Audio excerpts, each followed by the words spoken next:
Life সায়েন্সের সাথে আমাদের সম্পর্ক ফিজিক্যাল সায়েন্স হয়তো অতটাও না, কিন্তু সাবজেক্টটা ভীষণভাবে গুরুত্বপূর্ণ আমাদের এই পরীক্ষার জন্য। তাই বারবার বললো প্রত্যেকে একদম শেষ পর্যন্ত মন দিয়ে কথাগুলো শোনো। সাবজেক্টটার উপর একটা অন্যরকম একটা ডাইরেকশন তোমার চলে আসবে। আমি এটা কখনোই বলছি না যে একটা ক্লাসে তোমার সবকিছু স্যার কভার করে দিতে পারবে, কিন্তু কনফিডেন্স আসবে, তোমারও মনে হবে যে তুমি করতে পারো কিছু, যদি তুমি সময় দাও বা পরিশ্রম করো। একটু প্লিজ কোঅপারেট করো স্যারকে এবং শেষ পর্যন্ত থাকো। স্যার যেখানে শেষ করবেন আমি সেখান থেকে জয়েন করবো এবং বাকি কথাগুলো শেষ করবো তারপর। গুড ইভিনিং স্যার, ওয়েলকাম ক্লাসে। দেখুন আপনি শেয়ার করতে পারবেন বা আনমিউট করতে পারবেন। Good evening sir. থ্যাংকস। তো যাই হোক, স্যার তোমাদেরকে অনেক কিছু বোঝালেন, সেগুলো অবশ্যই তোমরা সবাই মাথায় রেখো। হ্যাঁ, কারণ আমরা জানি এই মুহূর্তে দাঁড়িয়ে আগামী দিনে যে পরীক্ষাগুলো আসতে চলেছে, এই পরীক্ষাগুলো তোমাদের কাছে কতটা ইম্পর্টেন্ট, ঠিক আছে? আর তোমাদের কাছে যতটা মানে গুরুত্ব, ঠিক তার সেই পরিমাণ গুরুত্বই আমাদের কাছে, ঠিক আছে? কারণ আমাদের প্রতি তো একটা ওপর তো একটা বড় দায়িত্ব থাকে, গুরু দায়িত্ব থাকে, যে তোমাদেরকে তৈরি করা, ঠিক আছে? তো ফিজিক্যাল সায়েন্সের দায়িত্ব আমার ওপর। হ্যাঁ, আর এই ফিজিক্যাল সায়েন্সের গুরুত্ব যে কতটা, সেটা তোমরা যারা অবশ্যই প্রিপারেশন করছো তারা সবাই নিশ্চয়ই জানো। হ্যাঁ, তো এই প্রিপারেশন করতে গিয়েই দেখবে যে ফিজিক্যাল সায়েন্সটা অনেকে অনেকদিন আগে পড়েছো, কেউ রিসেন্ট কমপ্লিট করেছো, এরকম অনেকেই আছো, ঠিক আছে? তো কিছু কিছু জিনিস, ফিজিক্যাল সায়েন্সের যতগুলো চ্যাপ্টার আছে, হ্যাঁ, প্রত্যেকটা চ্যাপ্টার ইম্পর্টেন্ট। তার মধ্যে অবশ্যই কিছু চ্যাপ্টার আছে খুব বেশি ইম্পর্টেন্ট, সেই ইম্পর্টেন্ট চ্যাপ্টার গুলো আমরা মার্ক করব। হ্যাঁ, যে কোনগুলো ইম্পর্টেন্ট চ্যাপ্টার আছে, তার মধ্যে কিছু একটা চ্যাপ্টার আজকে আমরা করব, ঠিক আছে? তো আগে আমি একটু আসি যে তোমাদের যে ইম্পর্টেন্ট চ্যাপ্টার গুলো আছে ফিজিক্যাল সায়েন্সে, কি কি চ্যাপ্টার গুলো আছে, ঠিক আছে?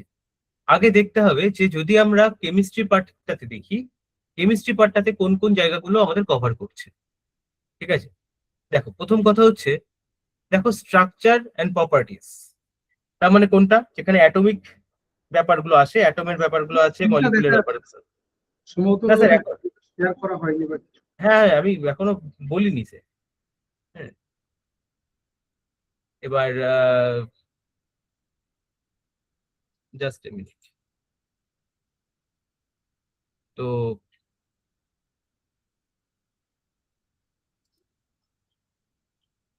আশা করছি আমার ডিসপ্লেটা তোমরা সবাই দেখতে পাচ্ছ।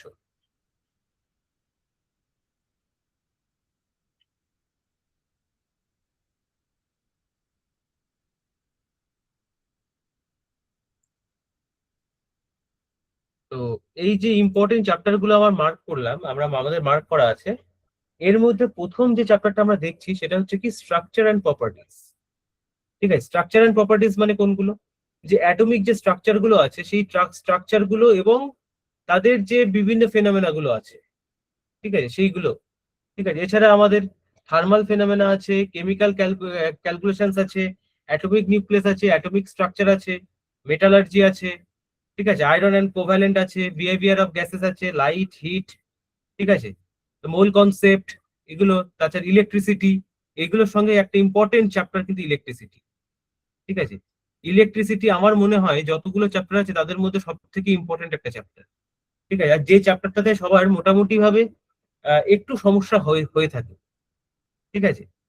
আচ্ছা, এছাড়া আমাদের অ্যাসিড অ্যাসিড আছে, ফোর্স অ্যান্ড মোশন আছে, দেখো, তারপর ওয়ার্ক ফোর্স আছে, অর্গানিক কেমিস্ট্রি আছে, এনার্জি আছে, ঠিক আছে? কারেন্ট ইলেকট্রিসিটি, এই যে যেটা বললাম কারেন্ট ইলেকট্রিসিটি, মেজারমেন্ট, সাউন্ড, ঠিক আছে, ইলেকট্রিসিটি অ্যান্ড কেমিক্যাল রিয়াকশনস, হ্যাঁ, ইনঅর্গানিক কেমিস্ট্রি, তারপরে হচ্ছে separation components, mixture, periodic table, base and salt water, অনেক চ্যাপ্টার, ঠিক আছে? আমাদের অনেক কিছু, মানে এইগুলো হচ্ছে আমাদের কিছু কিছু চ্যাপ্টার আছে যেগুলোকে আমরা একসঙ্গে কভার করতে পারবো, কিছু কিছু আছে যারা মানে ইন্ডিভিজুয়াল চ্যাপ্টার্স আছে, ঠিক আছে? তো এই চ্যাপ্টার গুলো কিন্তু খুব ইম্পর্টেন্ট চ্যাপ্টার। আর ফিজিক্যাল সায়েন্সের গুরুত্বটা কতটা সেটা তোমরা অবশ্যই বুঝতে পারবে, কারণ এখানটাতে একটা বিশাল বড় নাম্বার ক্যারি করে, ঠিক আছে? হ্যাঁ, অবশ্যই বায়োলজি, হ্যাঁ, এই যে চ্যাপ্টারটা সেটা অবশ্যই খুবই গুরুত্বপূর্ণ চ্যাপ্টার, কিন্তু তার সঙ্গে একদম মানে কাঁধে কাঁধ মিলিয়ে চলছে কিন্তু আমাদের ফিজিক্যাল সায়েন্স, ঠিক আছে? সুতরাং এই জায়গাটাকে তোমাদেরকে কিন্তু ভালো করে দেখতে হবে এবং মন দিয়ে বুঝতে হবে, ঠিক আছে? তো এইগুলো এতগুলো চ্যাপ্টারের মধ্যে আমি যাবো, যেহেতু বললাম একটা ইলেকট্রিসিটি খুব একটা ইম্পর্টেন্ট চ্যাপ্টার, ঠিক আছে? আজকে আমি তোমাদের ইলেকট্রিসিটি চ্যাপ্টারটা নিয়ে একটু আলোচনা করব। হ্যাঁ, যতটুকু আমরা ডিপলি আমাদের যত কনসেপ্ট আছে সেই কনসেপ্ট আমরা যতটুকু জানতে পারি সেই সব ডিপলি আমরা কনসেপ্ট বুঝবো বা বোঝার চেষ্টা করব, ঠিক আছে? হ্যাঁ, এবার এবার শুধুমাত্র যে ইলেকট্রিসিটি চ্যাপ্টার করবো সেটা নয়, ঠিক আছে? ইলেকট্রিসিটি চ্যাপ্টারে তোমরা প্রথম কথা এখান থেকে তোমরা কি কি পাচ্ছ সেটা আগে বুঝতে হবে, ঠিক আছে? প্রথম কথা হচ্ছে তোমরা একটা ইংলিশে নোট পাবে, সেটার বাংলা ভার্সন পাচ্ছ, ঠিক আছে? আমি তোমাদেরকে দেখিয়ে দিই, ঠিক আছে? তোমরা একটা ইংলিশে নোট পাচ্ছ, এটা একটা ইংলিশ নোট, সেটা পাচ্ছ, তার একটা বেঙ্গলি ভার্সন পাচ্ছ তোমরা, ঠিক আছে? আচ্ছা, শুধু এই তো নয়, তোমরা এগুলো পাওয়ার সঙ্গে সঙ্গে এইগুলোর তোমাদের কিছু এমসিকিউ পাচ্ছ, এগুলোর উপরে কিছু এমসিকিউস পাচ্ছ, যেগুলো প্র্যাকটিসে আমরা করতে পারবো। এবার শুধু তাই না, এই এমসিকিউর আবার বেঙ্গলি ভার্সনটা পাচ্ছ, ঠিক আছে? আচ্ছা, এছাড়াও তোমাদের আরো কিছু, যে চ্যাপ্টারটা করানো হবে সেই চ্যাপ্টারের কিছু নিউমেরিক্যালস থাকবে, ঠিক আছে? হ্যাঁ, তোমাদেরকে আমি দরকার হয় নিউমেরিক্যালসটা আমি তোমাদেরকে দেখিয়ে দেবো, ঠিক আছে? যে নিউমেরিক্যালস কি কি থাকতে পারে ইলেকট্রিসিটি থেকে, ঠিক আছে? মোটামুটি ভাবে তোমাদের একটা চ্যাপ্টারে তৈরি করতে গেলে যত কিছু জিনিস পুরোটাই আমরা প্রোভাইড করি, ঠিক আছে? আচ্ছা, তো যাই হোক, মোটামুটি ভাবে আমরা একটা ক্লাসটা শুরু করি ততক্ষণে। হ্যাঁ, যে আমরা যে চ্যাপ্টারটা নিয়ে ভাবছি আজকে সেই চ্যাপ্টারটা আমরা একটু শুরু করি, ঠিক আছে? তোমরা একটু মন দিয়ে শুনবে, ঠিক আছে? আচ্ছা, তো প্রথমেই আমরা introduction to electricity. Introduction to electricity মানে ইলেকট্রিসিটি সম্বন্ধে আমরা প্রথমে আগে ইন্ট্রোডাকশন দেব। কি ইন্ট্রোডাকশনটা কি? প্রথম কথা হচ্ছে এই যে ইলেকট্রিসিটি, ইলেকট্রিসিটি কথাটা কোথা থেকে এসেছে সেটা আগে আমাদেরকে জানতে হবে। দেখো, ইলেকট্রিসিটি কথাটা এসছে হচ্ছে ইলেকট্রন থেকে, ঠিক আছে? ইলেকট্রিসিটি কথাটা এসছে হচ্ছে আমাদের ইলেকট্রন থেকে। তার মানে কি? তার মানে হচ্ছে যখন কোনো একটা ইলেকট্রন একদিক থেকে একদিকে ফ্লো করবে তখনই কিন্তু ইলেকট্রিসিটি কন্ডাক্ট করবে। এবার ইলেকট্রন যে ফ্লো করবে, ইলেকট্রন ফ্লো করলে কি এমনি এমনি ইলেকট্রন ফ্লো করবে? ইলেকট্রন তো এমনি ফ্লো করতে পারবে না। তাহলে এই যে ইলেকট্রন আমাদের দরকার, কেমন ধরনের ইলেকট্রন দরকার? ইলেকট্রন দরকার হচ্ছে আমাদের ফ্রি ইলেকট্রন বা মুক্ত ইলেকট্রন। ফ্রি ইলেকট্রন বা মুক্ত ইলেকট্রন, ঠিক আছে? দেখো, তাহলে এই ফ্রি ইলেকট্রন বা মুক্ত ইলেকট্রনটা যেটা, আচ্ছা তার আগে আমি একটু বলে দিই, আমি যখন ক্লাস করাচ্ছি আমি কিন্তু ইংলিশ নোটটা ধরেই করাবো, ঠিক আছে? আমি চেষ্টা করব যতটা সম্ভব তোমাদের বাংলাতে সেটাকে লিখে বোঝানো যায়, ঠিক আছে? আচ্ছা, তো ফ্রি ইলেকট্রন যেটা বললাম যে বা মুক্ত ইলেকট্রন আমাদের অবশ্যই প্রয়োজন। এবার কথা হচ্ছে এই যে মুক্ত ইলেকট্রনটা আমরা পাবো কোথায়? মুক্ত ইলেকট্রন তো আমাদেরকে কোথাও পেতে হবে। তাহলে মুক্ত ইলেকট্রন পাওয়ার দুটো জায়গা আছে। কি কি জায়গা আছে? একটা হতে পারে আমাদের কোনো মেটাল বা ধাতু, ধাতু হতে পারে, সে মেটালের মধ্যে কিন্তু ফ্রি ইলেকট্রন থাকতে পারে। এছাড়া আর কি হতে পারে? আর হতে পারে হচ্ছে আমাদের আয়নস। আমাদের আয়ন যদি থাকে, আয়নের ক্ষেত্রে কিন্তু আমাদের মুক্ত ইলেকট্রন আমরা পাই। এই ইলেকট্রন গুলো কিন্তু আমাদের মেইনলি দায়ী, সেটা হচ্ছে ইলেকট্রিসিটির কন্ডাকশন, ঠিক আছে? আচ্ছা, এইবার ইলেকট্রনের চার্জ কি? ইলেকট্রনের চার্জ, ইলেকট্রনের চার্জ আমরা জানি কি নেগেটিভ বা মাইনাস, ঠিক আছে? এইবার ইলেকট্রন কি করছে? ইলেকট্রন হচ্ছে কোনো একটা অ্যাটমের মধ্যে, কোনো একটা অ্যাটমের মধ্যে মাঝখানে যে প্রোটন আছে, অ্যাটমের মাঝখানে কে থাকে? প্রোটন, যার চার্জ হচ্ছে পজিটিভ, ঠিক আছে? এটা হচ্ছে আমাদের প্রোটন। এই প্রোটনকে সেন্টার করে ইলেকট্রন গুলো তার চারিদিকে কিন্তু কন্টিনিউয়াসলি ঘুরতে থাকে, ইলেকট্রন গুলো তার চারিদিকে ঘুরতে থাকে। তাহলে নেগেটিভ চার্জ কিন্তু ঘুরছে কি প্রোটনকে সেন্টার করে, ঠিক আছে? এইবার এই যে ঘুরছে, এই ঘুরছে কোথায়? অরবিটে ঘুরছে। প্রত্যেকটা হচ্ছে এক একটা অরবিট। এইবার এই যে অরবিট আছে, এই অরবিটের মধ্যে এক একজনের কিন্তু এক একটা অরবিট থাকে, মানে কারোর ক্ষেত্রে দুটো অরবিট থাকতে পারে, কারোর ক্ষেত্রে তিনটে অরবিট থাকতে পারে, কারোর ক্ষেত্রে চারটে অরবিট থাকতে পারে। কিন্তু এদের মধ্যে যে লাস্ট অরবিট যেটা আছে তাকে আমরা কি বলি? তাকে আমরা বলবো হচ্ছে ভ্যালেন্স শেল, ঠিক আছে? তার মানে কি, ধরো আমি একটা যদি বলি, একটা জিনিস যদি এখানে একে একটু বোঝাই তাহলে তোমরা ভালো বুঝতে পারবে যে কি, কোনো একটা ধরো প্রোটন আছে মাঝখানে, এইবার এইগুলো অনেকগুলো ইলেকট্রন আছে, ঠিক আছে? এখানে ধরো দুটো ইলেকট্রন আছে, এখানে একটা ইলেকট্রন আছে। এই যে লাস্ট যে ইলেকট্রনটা যে অরবিটে আছে, সেই যে অরবিটটাকে বলা হয় কি, তাকে বলা হয় হচ্ছে ভ্যালেন্স শেল। তাকে বলা হয় ভ্যালেন্স শেল বা যোজ্যতা কক্ষ বা যোজ্যতা কক্ষ। এই ভ্যালেন্স শেলে যে ইলেকট্রন থাকে, সেই ভ্যালেন্স শেলের ইলেকট্রনটাকে কি বলা হয়? Valence electron. তাকে বলা হয় হচ্ছে ভ্যালেন্স ইলেকট্রন বা যোজ্যতা ইলেকট্রন বা যোজ্যতা ইলেকট্রন। ঠিক আছে, বা যোজ্যতা ইলেকট্রন। এইবার এই যে ভ্যালেন্স ইলেকট্রন, এই ভ্যালেন্স ইলেকট্রনটাই কিন্তু অ্যাকচুয়ালি কি ফ্রি অবস্থায় থাকে বা মুক্ত অবস্থায় থাকে। ঠিক আছে, এই মুক্ত অবস্থায় থাকে বলেই এই ইলেকট্রন গুলো কিন্তু আমাদের ইলেকট্রিসিটি কন্ডাক্ট করতে পারে। ঠিক আছে, ইলেকট্রিসিটি কন্ডাক্ট করতে পারে। তো যাই হোক, এটা গেল হচ্ছে আমাদের একদম বেসিক জায়গা। তাহলে এই জিনিসটা এখানে কিন্তু আমাদের লেখা আছে কি, দেখো একটা পজিটিভলি চার্জ পার্টিকেল, সে রিভলভ করছে, আর কি হচ্ছে ইলেকট্রনস আর মেটালস আর ফ্রি। এই যে মেটালের যে ইলেকট্রন গুলো সেগুলো ফ্রি মুভ করে within the conductor and constitute the electric current. ঠিক আছে, আচ্ছা এইবার কথা হচ্ছে কন্ডাক্টর। এখানে একটা টার্ম পেলাম আমরা, কন্ডাক্টর। কন্ডাক্টর কি জিনিস? কন্ডাক্টর হচ্ছে যার মধ্যে দিয়ে ইলেকট্রিসিটিটা এক জায়গা থেকে এক জায়গায় যেতে পারে, সেটাকেই আমরা বলবো কন্ডাক্টর। ঠিক আছে, তাহলে আমরা কি পেলাম? একটা তাহলে ইলেকট্রন যার মধ্যে দিয়ে যাচ্ছে তাকে আমরা বলবো কন্ডাক্টর। ঠিক আছে, তাহলে কন্ডাক্টর ক্যান ফ্লো ইলেকট্রিসিটি। ঠিক আছে, ইলেকট্রিসিটি ফ্লো করতে পারে। ঠিক আছে, কিন্তু যদি ইলেকট্রিসিটি ফ্লো করতে না পারে তখন তাকে আমরা কি বলবো? তাকে আমরা বলবো হচ্ছে ইনসুলেটর। ইনসুলেটর। ঠিক আছে, ইনসুলেটর কিন্তু ইলেকট্রিসিটি কন্ডাক্ট করতে পারে না। ঠিক আছে, যার মধ্যে দিয়ে ইনসুলেটর এই ইলেকট্রিসিটি কন্ডাক্ট করতে পারবে না। যেমন কন্ডাক্টর কে হতে পারে? কন্ডাক্টর হতে পারে যে কোনো রকমের মেটাল, আয়ন, এরা এরা কিন্তু ইলেকট্রিসিটি কন্ডাক্ট করতে পারছে। ঠিক আছে, কিন্তু ইনসুলেটর কারা? ইনসুলেটর হচ্ছে যদি আমরা বলি কাঠ বা উড, গ্লাস, প্লাস্টিক, ঠিক আছে, পিভিসি, এরা কিন্তু প্রত্যেকে ইনসুলেটর, মানে এদের মধ্যে দিয়ে কিন্তু ইলেকট্রিসিটি কন্ডাক্ট করতে পারে না। ঠিক আছে, তার মানে কি এদের মধ্যে ইলেকট্রনস নেই? অবশ্যই এদের মধ্যে ইলেকট্রনস আছে, কিন্তু ফ্রি ইলেকট্রনস। ঠিক আছে, তাই জন্য কিন্তু এরা ইলেকট্রিসিটি কন্ডাক্ট করতে পারে না। ঠিক আছে, আচ্ছা এবার দেখো, এটা গেল একদম বেসিক জায়গাটা। এইবার আমরা আসছি হচ্ছে মেন জায়গাতে।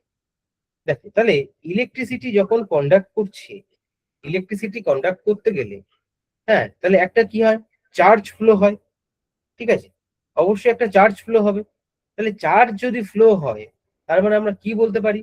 তার মানে এই চার্জটাকে তো কিছু দিয়ে একটা আমাদের বোঝাতে হবে, যে না একটা চার্জ আছে। ঠিক আছে, এই চার্জটাকে আমরা কি দিয়ে বোঝাবো? আমি একটুখানি এখানটায় আসি। দেখ, এই চার্জকে বাংলায় কি বলা হয়? দেখে, চার্জকে বাংলায় বলা হয় যে আধান। ঠিক আছে, চার্জকে বাংলায় বলা হয় আধান। তার মানে কি, ইলেকট্রিসিটি যখন ফ্লো করছে তখন কি ফ্লো হচ্ছে? তখন অ্যাকচুয়ালি একটা চার্জ ফ্লো হচ্ছে। চার্জ ফ্লো হচ্ছে। ঠিক আছে, চার্জ বা যেটাকে বাংলায় বলা হয় আধান।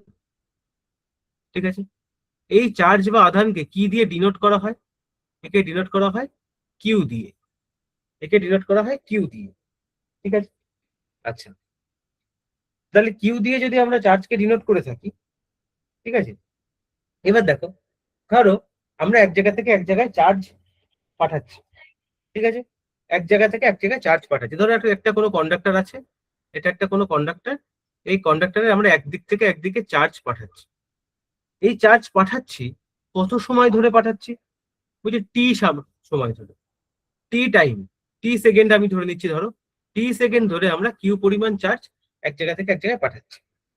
ঠিক আছে, তাহলে এই যে চার্জ, এই চার্জের একটা ইউনিট কি আছে? এই চার্জের ইউনিট কি?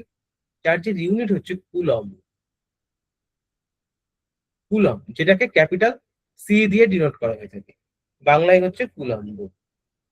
ঠিক আছে, আচ্ছা তো টি সেকেন্ড ধরে আমরা যদি কিউ পরিমাণ চার্জ বা কিউ কুলম চার্জ ফ্লো করে থাকি, ঠিক আছে, তাহলে 1 সেকেন্ডে, 1 সেকেন্ডে কতটা পরিমাণ চার্জ ফ্লো করব? 1 সেকেন্ডে, তাহলে 1 সেকেন্ডে আমরা চার্জ ফ্লো করবো হচ্ছে কিউ বাই টি পরিমাণ।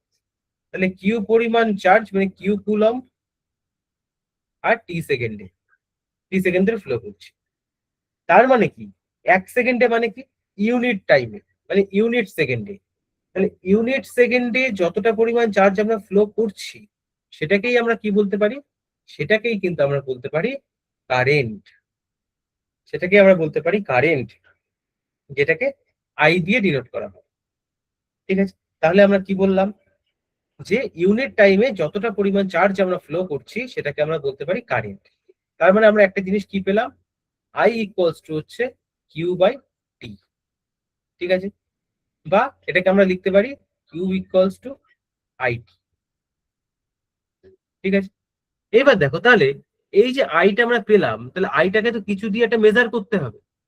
ঠিক আছে, তাহলে এই কারেন্ট বা এটাকে বলা হয় তড়িৎ প্রবাহ, তড়িৎ প্রবাহ, বাংলায় বলা হচ্ছে তড়িৎ প্রবাহ।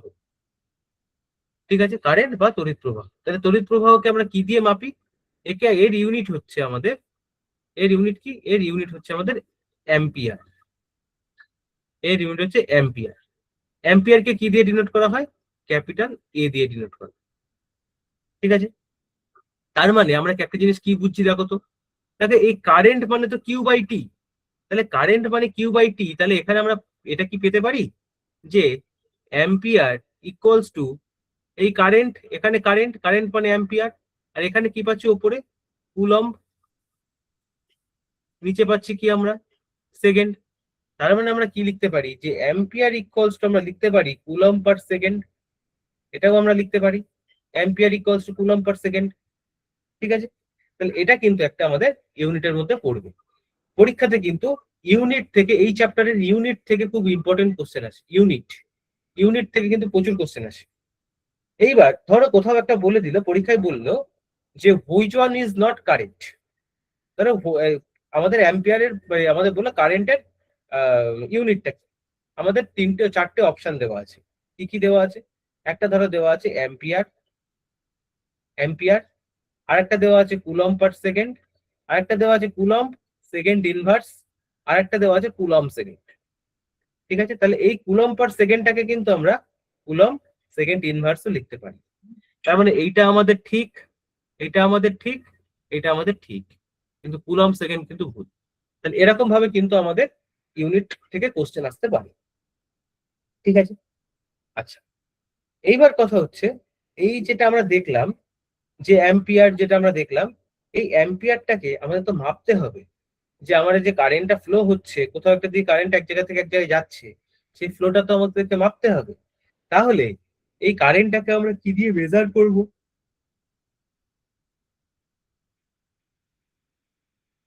কারেন্টটাকে আমরা মেজার করব হচ্ছে মেজার্ড বাই অ্যামমিটার, অ্যামমিটার দিয়ে। এই অ্যামমিটারকে কিভাবে কি দিয়ে লেখা হয়, অ্যামমিটারকে লেখা হচ্ছে এই, this is the symbol of ammeter. তাহলে অ্যামমিটারকে এইটা দিয়ে লেখা হয়। তাহলে অ্যামমিটার দিয়ে কিন্তু আমরা এটা মেজার করতে পারবো। ক্লিয়ার, আশা করছি তোমরা বুঝতে পেরেছো। আচ্ছা এইবার দেখো, তাহলে এইটা দিয়ে আমরা কিন্তু মেজার করলাম, কিন্তু এখানটাতে একটা জিনিস আমাদেরকে বুঝতে হবে, কি ব্যাপারটা হচ্ছে। আচ্ছা তার আগে একটা জিনিস আমি বোঝার আগে একটা জিনিস বলি, যে দেখো আমি একটা সার্কিট আঁকি আগে, সব থেকে তোমাদের বুঝতে সুবিধা হবে। ঠিক আছে, আচ্ছা সার্কিট আঁকার আগে আমি আরেকটা জিনিস একটু বলে দিই। এই যে অ্যাম্পিয়ার, এই অ্যাম্পিয়ার যে মাপা হয়, এর কিছু ছোট ইউনিট আছে, কিছু বড় ইউনিট আছে। ঠিক আছে, যেমন কি বলছে অ্যাম্পিয়ার তো আমরা দেখলাম, তাহলে এর একটা ছোট ইউনিট কি আছে, তাহলে অ্যাম্পিয়ার যেমন আছে, অ্যাম্পিয়ারকে এ দিয়ে ডিনোট করি, এছাড়া আমরা কি পাই, মিলি অ্যাম্পিয়ার পেতে পারি, মিলি অ্যাম্পিয়ার। ঠিক আছে, মিলি অ্যাম্পিয়ারকে কি দিয়ে ডিনোট করি আমরা, এম এ। এছাড়া আমরা কি পেতে পারি আর, মাইক্রো অ্যাম্পিয়ার, মাইক্রো অ্যাম্পিয়ার পাই। মাইক্রো অ্যাম্পিয়ারকে কি দিয়ে ডিনোট করি, মিউ এ। এটা হচ্ছে মিউ, মিউ এ দিয়ে কিন্তু মাইক্রো অ্যাম্পিয়ারকে ডিনোট করি। ঠিক আছে, আচ্ছা তাহলে অ্যাম্পিয়ারের সঙ্গে কি সম্পর্ক, বলছে micro ampere, 1 micro ampere equals to হচ্ছে 10⁻³ অ্যাম্পিয়ার। ঠিক আছে, বা আমরা বলতে পারি কি, যে 1 ampere equals to 10⁻³ milli ampere. আচ্ছা মাইক্রো অ্যাম্পিয়ারের সঙ্গে কি সম্পর্ক, মাইক্রো অ্যাম্পিয়ারের সঙ্গে সম্পর্ক হচ্ছে 1 মাইক্রো অ্যাম্পিয়ার ইকুয়ালস টু হচ্ছে 10⁻⁻6 অ্যাম্পিয়ার, বা আমরা বলতে পারি 1 অ্যাম্পিয়ার ইকুয়ালস টু হচ্ছে 10⁶ অ্যাম্পিয়ার মাইক্রো অ্যাম্পিয়ার। ঠিক আছে, 1 ampere equals two 10⁶ micro ampere, এইভাবে কিন্তু আমরা বলতে পারি।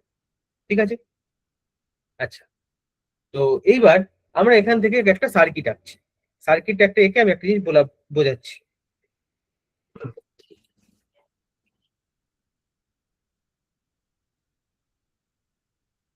দেখো এই যে সার্কিটটা, সার্কিটটাকে যদি আমরা দেখি, হুম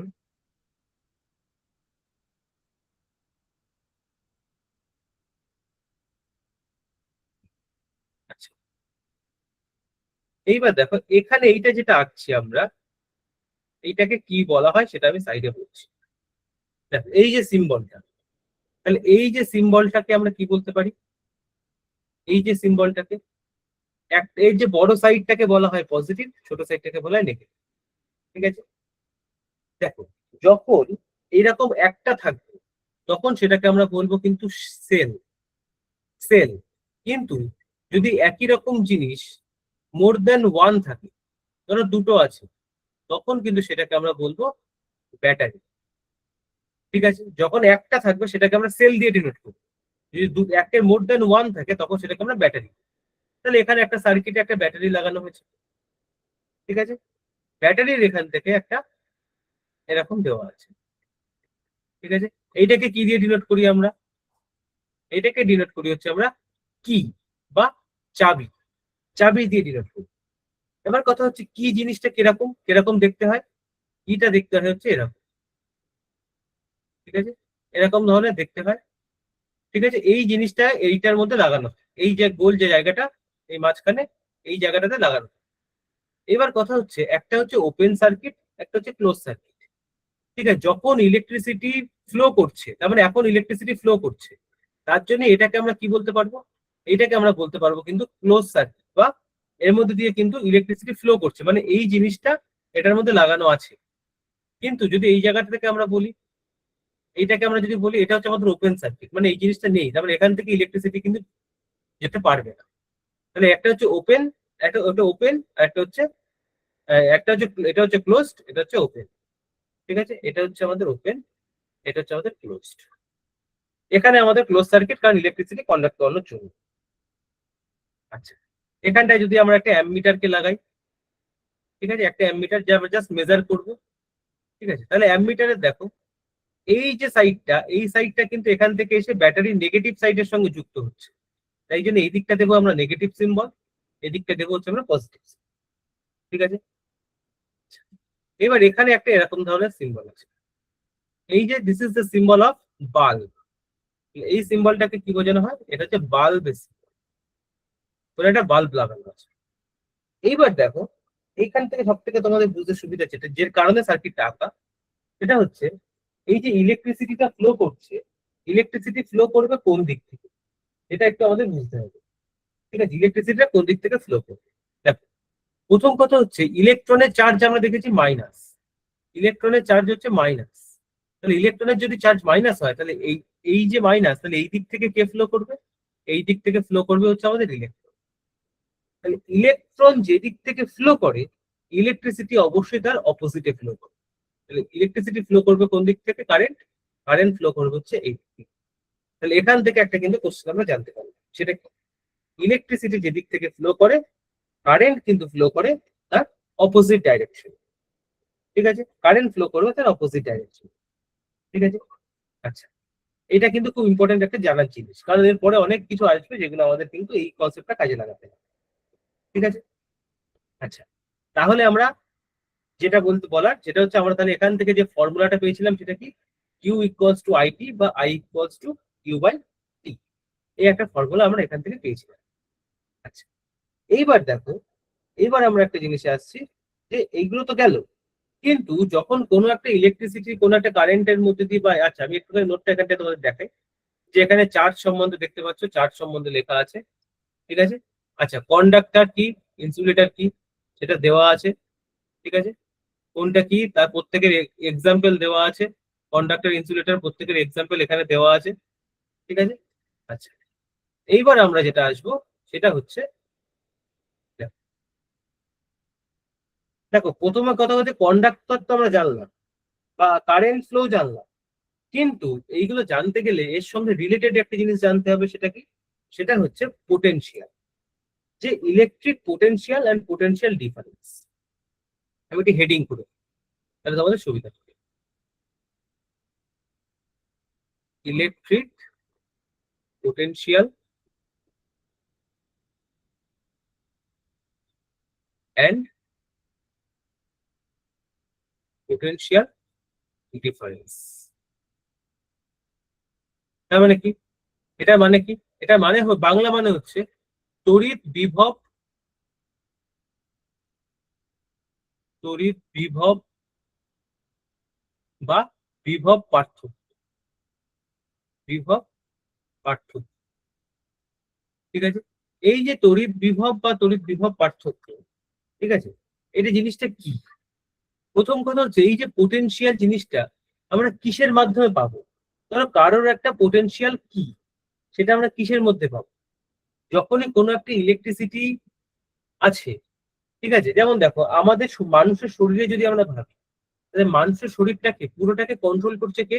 তার head of the department, head, মাথা, মাথা কন্ট্রোল করছে। তাহলে মাথা হচ্ছে মানুষের শরীরের সবকিছু। ঠিক আছে, তাহলে ঠিক সে তেমনই একটা সার্কিটের সমস্ত কিছুর ইম্পর্টেন্ট, যেটা সব থেকে যে ইম্পর্টেন্ট সেটা কি? তার ব্যাটারি বা তার সেল। ঠিক আছে, তার সেলটা বা ব্যাটারিটা সেটা হচ্ছে সব থেকে বেশি ইম্পর্টেন্ট। তাহলে এই পোটেনশিয়াল ডিফারেন্স বা পোটেনশিয়ালটা আমরা কি পাবো? পোটেনশিয়ালটা কিন্তু আমাদের সেই ব্যাটারিটার ক্ষেত্রে আমরা পোটেনশিয়াল পাবো। ঠিক আছে, বা কোনো একটা কন্ডাক্টরের ক্ষেত্রে আমরা তার পোটেনশিয়াল পাবো। ঠিক আছে, এইবার কথা হচ্ছে আগে আমাদের বুঝতে হবে যে পোটেনশিয়াল জিনিসটা কি। আমরা যদি আমাদের মধ্যে দেখি, পোটেনশিয়াল মানে হচ্ছে সামর্থ্য। বাংলায় যদি বলি আমরা সামর্থ্য। ধরো আমরা যদি বলি যে কেউ বললো যে আমি লাস্ট 1 মাসে, হ্যাঁ, 600 এমসিকিউ সলভ করেছি। ঠিক আছে, তার মানে তাহলে 1 মান্থে সে 600 এমসিকিউ সলভ করেছে। তাহলে একদিনে কতটা সলভ করেছে? তাহলে একদিনে যে যতটা সলভ করতে পারবে, ঠিক আছে, অন অ্যান অ্যাভারেজ, সেটাই হচ্ছে তার পোটেনশিয়াল বা সেটাই তার সামর্থ্য। ঠিক আছে, সে কোনোদিন বেশি করতে পারে, কোনোদিন কম করতে পারে। ঠিক আছে, কিন্তু আমরা দেখবো ইউনিট টাইমে, ইউনিট টাইমে আমরা কতটা পরিমাণ কাজ করছি, তাহলে সেটাই হচ্ছে আমাদের পোটেনশিয়াল। ঠিক আছে, আচ্ছা, ঠিক এরকমই হচ্ছে ব্যাটারির ক্ষেত্রে তাই। যখন ব্যাটারি যখন চার্জ ফ্লো করবে, চার্জ ফ্লো করার জন্য সে কিন্তু কিছুটা কাজ করবে। দেখো ফ্লো কাজ করতে গেলে তো মানে কোনো কিছু কাজ করতে গেলে, যেমন আমাদের মোবাইলকে যদি কাজ করতে হয় তাহলে আমাকে চার্জ দিতে হবে, চার্জ দিতে হবে। এক্ষেত্রেও তাই, এই ব্যাটারি যখন আমাদেরকে চার্জ ফ্লো করবে, এই চার্জ ফ্লো করার সঙ্গে সঙ্গেই কিন্তু আমাদের ব্যাটারিটা একটা কাজ করা শুরু করবে, মানে ওয়ার্ক ডান। ঠিক আছে, তাহলে আমরা যদি বলি কোনো একটা ব্যাটারি বা কোনো একটা কন্ডাক্টর, ধরো কোনো একটা ব্যাটারির ক্ষেত্রে ধরি, ধরো সে চার্জ ফ্লো করছে, কিউ পরিমাণ চার্জ ফ্লো করছে, কিউ কুলম চার্জ ফ্লো করছে।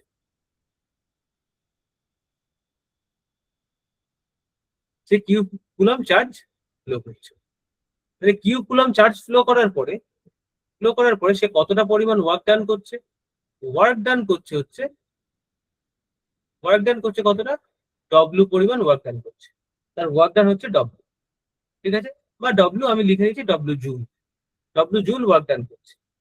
তাহলে আমরা যদি বলি, তাহলে আমরা কি বললাম? সে টোটাল তো এতটা চার্জ ফ্লো, কিউ পরিমাণ চার্জ ফ্লো করে ডব্লিউ ওয়ার্ক ডান করেছে। কিন্তু সে ইউনিট চার্জ যদি ফ্লো করে বা একখানা চার্জ যদি ফ্লো করে বা 1 কুলম চার্জ যদি ফ্লো করে, তাহলে সে কতটা পরিমাণ ওয়ার্ক ডান করবে?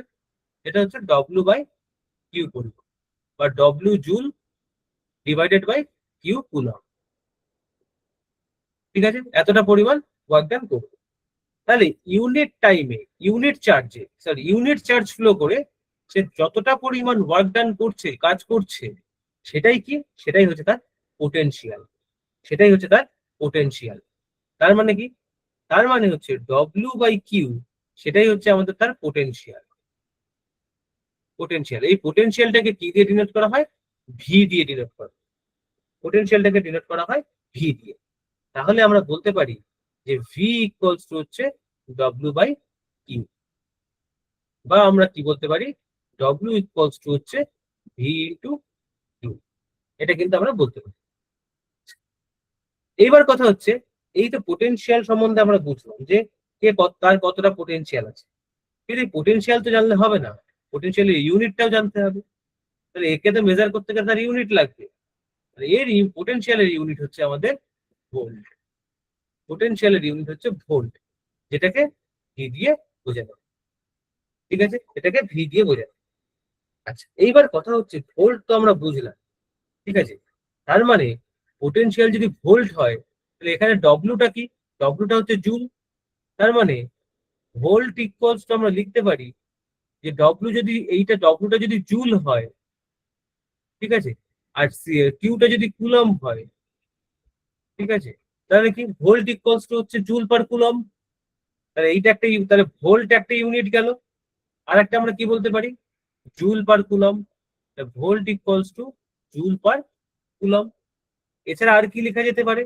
জুল, আচ্ছা sir, joule into coulomb inverse, joule into coulomb inverse. তাহলে এইটা 3 রকম ভাবে লেখা যায়, ঠিক আছে। হ্যাঁ, তাহলে এইটা হচ্ছে আমাদের এর ইউনিট, পোটেনশিয়ালের ইউনিট। আবারও বলছি, ইউনিট গুলো কিন্তু খুব ইম্পর্টেন্ট, ইউনিট গুলো কিন্তু খুব ইম্পর্টেন্ট। ইউনিট গুলো মাপা কিন্তু আগে আমাদের জানতে হবে, মানে বার করা জানতে হবে, ঠিক আছে। আচ্ছা, এইবার কথা হচ্ছে এই যে ভোল্ট আমি যে মাপবো, এই ভোল্ট তো বুঝলাম, যে পোটেনশিয়াল তো সামর্থ্য তো বুঝলাম, তাহলে এই সামর্থ্যটা মাপবো কি দিয়ে? হ্যাঁ, কোনো কিছু ভোল্ট পোটেনশিয়াল আমাকে মাপতে হবে। তাহলে পোটেনশিয়াল যেটা দিয়ে মেজার করা হয়, ঠিক আছে, মেজার্ড বাই, এটা কি? এটা হচ্ছে ভোল্ট মিটার। এটা হচ্ছে ভোল্ট মিটার। ভোল্ট মিটার দিয়ে নাও। এই ভোল্ট মিটার দেখতে কেমন হয়? ভোল্ট মিটার দেখতে হচ্ছে ঠিক আগেরটা অ্যামমিটার যেরকম এ, ঠিক ভোল্ট মিটার হচ্ছে ভি। ভোল্ট মিটারকে মাপা হয় হচ্ছে ভি দিয়ে, যার একটা সাইড পজিটিভ, একটা সাইড নেগেটিভ। এটা হচ্ছে আমাদের ভোল্ট মিটার, ঠিক আছে। আচ্ছা, আশা করি জিনিসটা তোমরা ভোল্ট মানে পোটেনশিয়াল সম্বন্ধে বুঝতে পেরেছো। এইবার কথা হচ্ছে পোটেনশিয়াল সম্বন্ধে তোমরা বুঝলা, কিন্তু পোটেনশিয়াল যে বুঝছি, তাহলে পোটেনশিয়াল বুঝতে গেলে আমাদের একটা জিনিস বুঝতে হবে, যে আমি একটা জিনিস জাস্ট বোঝানোর জন্য বলছি একটা জিনিস। সেটা কি? ধরো, ধরো এটা একটা রাস্তা আছে, ঠিক আছে, এটা একটা রাস্তা আছে, ঠিক আছে। এইবার কথা হচ্ছে, ধরো দুটো মানুষ, দুজন দাঁড়িয়ে আছে, এ আছে, বা এ না, আমি পি কিউ দিয়ে এক্স ওয়াই দিয়ে বলি, ঠিক আছে। এখানে একজন এক্স আছে, এখানে ওয়াই, দুজন দাঁড়িয়ে আছে, ঠিক আছে। একটা রাস্তার একসামনে দুজন দাঁড়িয়ে আছে, দুজনেই হচ্ছে পুরো একদিন বা দুদিন কিছু খাই, ঠিক আছে, দুদিন ধরে কিচ্ছু খাইনি। এই দুজনকে বলা হলো যে তোমরা এবার একটু দৌড়াও, ঠিক আছে, এই রাস্তাটা দৌড়াতে হবে। হ্যাঁ, তাহলে দৌড়াতে গেলে, হ্যাঁ, তাহলে তাদের কি অবস্থা হবে? তাদের অবস্থা নিশ্চয়ই খারাপ হয়ে যাবে। এইবার ধরো প্রথম একজন দৌড়ানো শুরু করলো, ঠিক আছে। তাকে যখন দৌড়াচ্ছে, দৌড়াতে দৌড়াতে তাকে কি হলো রাস্তায়, হ্যাঁ, কেউ একটু কলা খেতে দিল, কেউ একটু ডিম খেতে দিল, আস্তে আস্তে সে খাবার পাচ্ছে। তার মানে কি? তার মানে এখানে তার যে পোটেনশিয়াল ছিল, সে যতক্ষণে এখানে দৌড়ে পৌঁছালো, ততক্ষণে তার পোটেনশিয়াল চেঞ্জ হয়ে গেল, কারণ সে না খেয়েছিল, রাস্তার মাঝখানে খাবার পেয়েছে। তার মানে এই যে রাস্তার এই মাথা থেকে আরেকটা মাথায় গেল, বা একটা প্রান্ত থেকে আরেকটা প্রান্তে পৌঁছালো, ততক্ষণে তাদের যে সামর্থ্যের পরিবর্তন ঘটেছে, বা তাদের পোটেনশিয়ালের ডিফারেন্স ঘটেছে। তাহলে এইটাকে বলা হয় হচ্ছে পোটেনশিয়াল ডিফারেন্স। তার মানে কি? কোনো একটা কন্ডাক্টর, কোনো একটা কন্ডাক্টর কন্ডাক্টরের দুই প্রান্তে পোটেনশিয়াল কিন্তু দুই রকম, ঠিক আছে।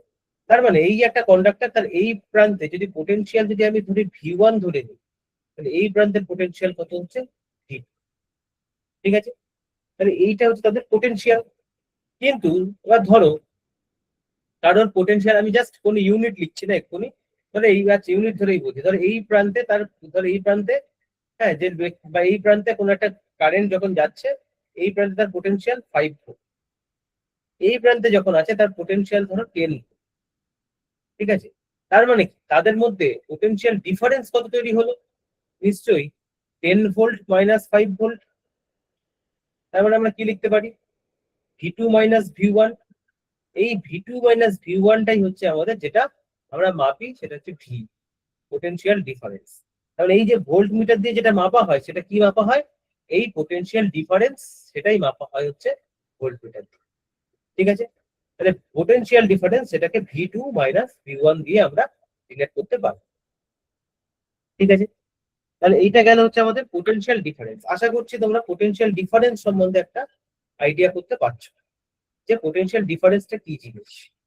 ঠিক আছে, দেখো প্রথম কথা হচ্ছে একটা জিনিস আমাদের বুঝতে হবে, সেটা হচ্ছে এই যে মানে ইলেকট্রিসিটি কারেন্ট ফ্লোটা কিন্তু খুব ইম্পর্টেন্ট একটা জিনিস। ঠিক আছে, কারেন্ট যত বেশি ফ্লো হবে, হ্যাঁ, পোটেনশিয়ালের চেঞ্জেস কিন্তু তত বেশি। ঠিক আছে, পোটেনশিয়ালের চেঞ্জেস কিন্তু তত বেশি। হ্যাঁ, এবার কিভাবে চেঞ্জ হবে সেটা আমি আস্তে আস্তে তোমাদের বোঝাচ্ছি। ধরো আমি যদি একটা নর্মাল একটা কোশ্চেন বলি যে ধরো কোথাও একটা দেওয়া আছে যে ধরো কোনো একটা ধরো বলছে ধরো কোনো একটা কন্ডাক্টর আছে, কন্ডাক্টরের মধ্যে দিয়ে চার্জ ফ্লো করা হচ্ছে কিউ পরিমাণ চার্জ ফ্লো করা হচ্ছে 2 কুলম চার্জ ফ্লো করা হচ্ছে। ঠিক আছে, আচ্ছা তার জন্য তার বলে দিই তো যে 2 কুলম চার্জ ফ্লো করার জন্য তার পোটেনশিয়াল ডিফারেন্স তৈরি হয়েছে ধরে নিলাম আমরা 12 ভোল্ট পোটেনশিয়াল ডিফারেন্স তৈরি হয়েছে। ঠিক আছে, তাহলে যদি আমাদের বলে তার ওয়ার্ক ডান কত হবে। ঠিক আছে, তার ওয়ার্ক ডান কত হবে, তাহলে ওয়ার্ক ডান মানে কি ডব্লিউ, এটা আমাদের বার করতে বলেছে। ঠিক আছে, তাহলে ওয়ার্ক ডান যদি আমরা বার করি তাহলে আমরা একটু আগে কি দেখলাম যে ভি ইকুয়ালস টু হচ্ছে আমাদের W by Q V equals to W by Q. তাহলে ডব্লিউ ইকুয়ালস টু কি, ডব্লিউ ইকুয়ালস টু হচ্ছে আমাদের ভি ইন্টু কিউ। তাহলে 12 ভোল্ট ইন্টু হচ্ছে আমাদের কিউ হচ্ছে 2। তার মানে টোটাল যে ওয়ার্ক ডান হবে সেটা কত, 24 জুল। 24 জুল, তাহলে এতটা কিন্তু আমাদের কাজ হবে, 24 জুল কিন্তু কাজ করবে। ঠিক আছে, তাহলে এরকম ধরনের ছোট ছোট ছোট ছোট নিউমেরিক্যালস কিন্তু কিছু আসতে পারে। ঠিক আছে, সেটা আমরা যখন নিউমেরিক্যালস করবো তখন আমরা বুঝবো। ঠিক আছে, আমি জাস্ট একটা এক্সাম্পল দিলাম। ঠিক আছে, আচ্ছা তো যাই হোক, এটা গেল হচ্ছে আমাদের পোটেনশিয়াল এন্ড পোটেনশিয়াল ডিফারেন্স আমরা বুঝলাম। ঠিক আছে, এইবার আমরা একটা কাজ করব, আমরা যে সিম্বল গুলো আঁকছিলাম এই সিম্বলের একটা ছোট একটা লিস্ট আমরা দেখি যে কোন সিম্বলটা কোনটাকে কি বলা হয়।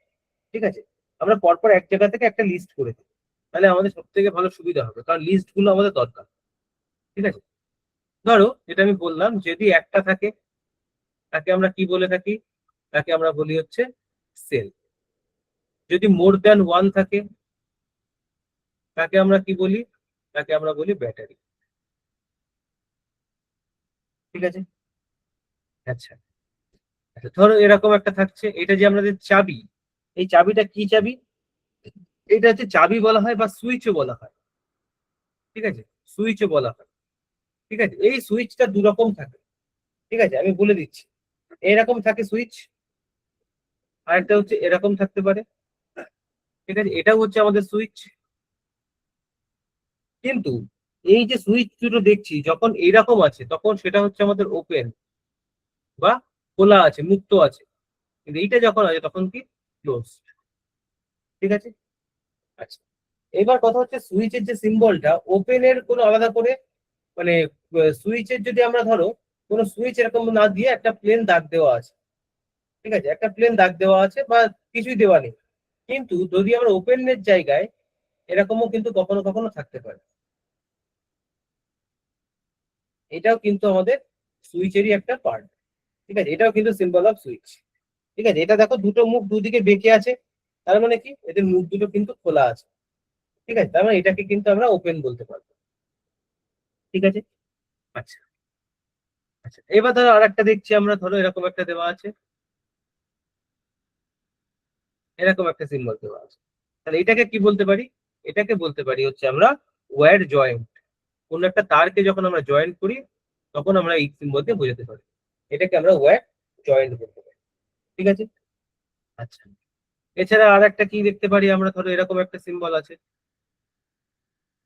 এই মাঝখান থেকে একটা দাগ, এরকম সিম্বল আছে, এটাকে আমরা কি বলতে পারি, এটাকে আমরা বলতে পারি কোনো একটা ওয়্যার হ্যাঁ, ওয়্যার ক্রসিং, ওই দেখো একটা ওয়্যার ক্রস করেছে, তাহলে ওয়্যার ক্রসিং উইদাউট জয়নিং, কোনো জয়নিং ছাড়াই একটা তারের উপরে উঠে গেছে, ঠিক আছে,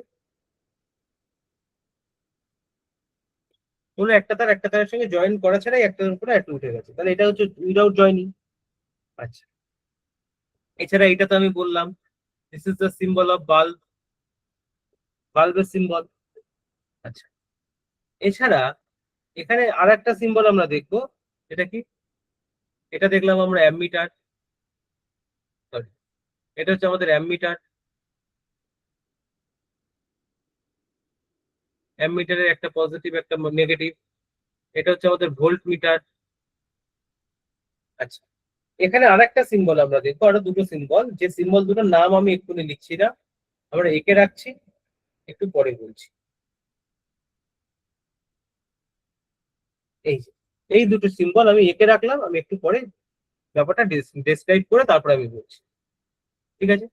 আচ্ছা, যাই হোক, এইগুলো মোটামুটি জেনে রাখো, তারপরে বাকিটা দেখা যাবে, ঠিক আছে।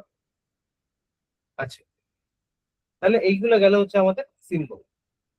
আচ্ছা, এইবার আমরা একটা জিনিস বোঝার চেষ্টা করি, যে একটু আগে আমি একটা উদাহরণ দিচ্ছি, যে একটা মাঠ আছে, হ্যাঁ, মাঠে, বা একটা মাঠ না, একটা রাস্তা আছে, রাস্তার এক সাইডে দুজন দাঁড়িয়ে আছে, হুম,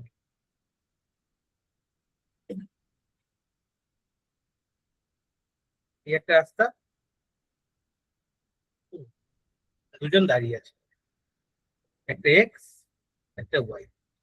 আগেরটাতে আমি বললাম যে এক্স একা একা দৌড়াচ্ছে, ঠিক আছে, এইটাতে আমরা বলছি, হ্যাঁ, দুজনকেই দৌড় করাবো, ঠিক আছে, কাকে কাকে দৌড় করাবো, এক্স কেও দৌড় করাবো, ওয়াই কেও দৌড় করাবো, ঠিক আছে। আমরা এবার এই জিনিসটাকে নিয়ে বোঝার চেষ্টা করি, দেখো,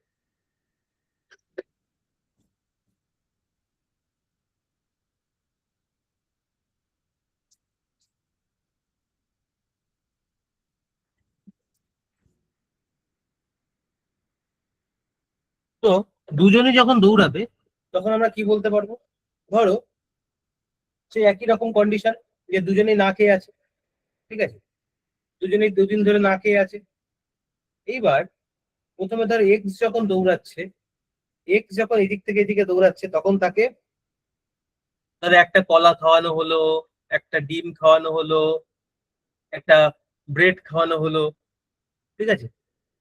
কিন্তু ওয়াই যখন দৌড়াচ্ছে, ওয়াই যখন দৌড়াচ্ছে তাকে আহ, ধরো ধরো ধরো কিছু একটা, ধরো একটা, হুম, একটা শুধু ব্রেড খাইয়ে দেওয়া, হ্যাঁ, বা একটা বিস্কিট খাইয়ে দেওয়া, বলো দৌড়, তাহলে কি, তাহলে এই এখানে যখন পৌঁছাবে, এখানে যখন পৌঁছাবে, তাহলে পোটেনশিয়াল কার বেশি হবে, এক্স এর বেশি হবে না ওয়াই এর বেশি হবে, হ্যাঁ, তাহলে নিশ্চয়ই যাকে একটুখানি মোটামুটি তার মধ্যে এনার্জি পাওয়ার মতন খাবার দেওয়া হয়েছে, তার নিশ্চয়ই পোটেনশিয়াল বেশি হবে, স্বাভাবিক ব্যাপার। তার মানে এক্স যখন এখান থেকে এখানে যাবে, তাহলে এক্স এর পোটেনশিয়াল কিন্তু অনেকটা বেশি হবে, কিন্তু ওয়াই এর পোটেনশিয়াল কিন্তু কম, কম্পারেটিভ, এক্স এর রেসপেক্টে কিন্তু ওয়াই এর পোটেনশিয়াল কম হবে, ঠিক আছে। তার কারণ কি, কারণ তাকে তো খাবার দেওয়াই হয়, ঠিক সেই জিনিসটাই হয় কিন্তু আমাদের তারের মধ্যে, ঠিক আছে। তাহলে যখন কোনো একটা তার আছে, তাহলে এই তারের মধ্যে দিয়ে যখন আমরা কারেন্টটাকে ফ্লো করাবো, তখন এই যে দুই তো তারের যে দুটো প্রান্ত, এখানকার পোটেনশিয়াল V1, এখানকার পোটেনশিয়াল V2, ঠিক আছে। তার মানে কি, তার মানে হচ্ছে বলছে কারেন্টকে তুমি যত বেশি ফ্লো করাবে, তাদের পোটেনশিয়াল ডিফারেন্স কিন্তু তত বাড়বে, ঠিক আছে। তার মানে এখানে যা পোটেনশিয়াল ছিল, এখানে এদের মধ্যে যে পোটেনশিয়াল, এখানে এদের মধ্যে যে পোটেনশিয়ালের ডিফারেন্স কিন্তু সেম না। তার কারণ কি, ধরে নিচ্ছি আমি যে এখানে তার একজন, যার পোটেনশিয়াল ছিল হচ্ছে, আমি ধরে নিলাম এক্স, যার পোটেনশিয়াল হচ্ছে 5 ভোল্ট, এখানে এসে তার পোটেনশিয়াল হয়ে গেছে 15 ভোল্ট। কিন্তু এখানে যে আছে তার এখানে পোটেনশিয়াল 5 ভোল্ট, কারণ দুজনেই দুদিন খায়নি, এখানে যখন পৌঁছেছে তখন তার 8 ভোল্ট, কারণ তাকে মাত্র একটা বিস্কিট খাওয়ানো হয়েছে, ঠিক আছে। তার মানে কি, যতটা বেশি আমি কারেন্ট ফ্লো করালাম, তত কিন্তু এদের মধ্যে যে ডিফারেন্স, এদের মধ্যে ডিফারেন্স ছিল কত, এদের মধ্যে ডিফারেন্স হচ্ছে 10 ভোল্ট, আর এদের মধ্যে ডিফারেন্স হচ্ছে 3 ভোল্ট। ঠিক আছে, তার মানে কি, যাকে আমি খাওয়ালাম বেশি তাদের পোটেনশিয়ালের ডিফারেন্সও কিন্তু বেশি হবে। তার মানে কি, যে যত বেশি কারেন্ট আমরা ফ্লো করব, পোটেনশিয়াল ডিফারেন্স কিন্তু আমাদের তত বেশি হবে। তার মানে আমরা কি বলতে পারি, তার মানে হচ্ছে আমরা বলতে পারি এই পোটেনশিয়াল ডিফারেন্সের সঙ্গে current flow directly proportional. Current flow directly proportional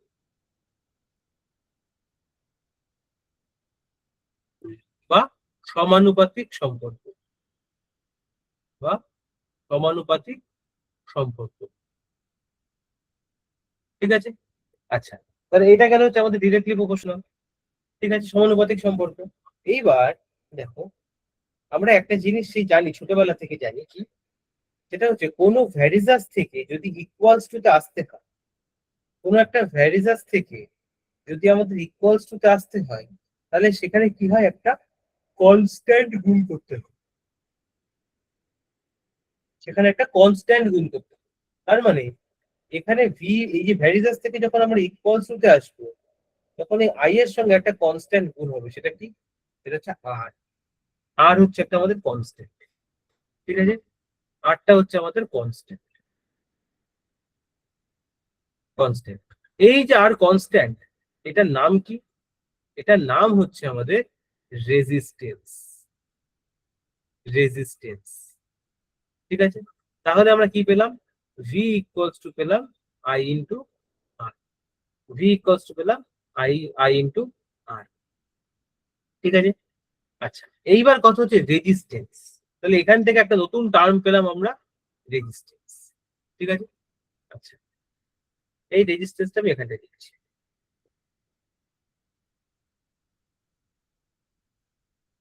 resistance, যেটাকে আমরা কি দিয়ে লিখছি, আর।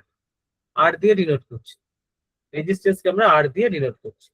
ঠিক আছে, আচ্ছা, এইবার কথা হচ্ছে এই যে রেজিস্টেন্সটা আমরা বললাম, এই রেজিস্টেন্সের সিম্বলটা কি, এই রেজিস্টেন্সের সিম্বল হচ্ছে এই। ঠিক আছে, এইটা হচ্ছে আমাদের সিম্বল অফ রেজিস্টেন্স। ঠিক আছে, এটা হচ্ছে আমাদের রেজিস্টেন্সের সিম্বল। এইবার কথা হচ্ছে, তাহলে রেজিস্টেন্সটা দেখতে কেমন, রেজিস্টেন্সটা দেখতে কেমন, রেজিস্টেন্সটা দেখতে দেখো একটা ওয়ান কাইন্ড অফ বাম্পারের মতো। রাস্তায় যখন আমরা জোরে বাইক চালাই, হ্যাঁ, তাহলে একটা বাম্পার আছে। ঠিক আছে, এই বাম্পারের মতন দেখতে হচ্ছে রেজিস্ট্যান্স। তার মানে কি, তার মানে কি আমরা রেজিস্ট্যান্সটাকে বলতে পারি স্পিড ব্রেকার।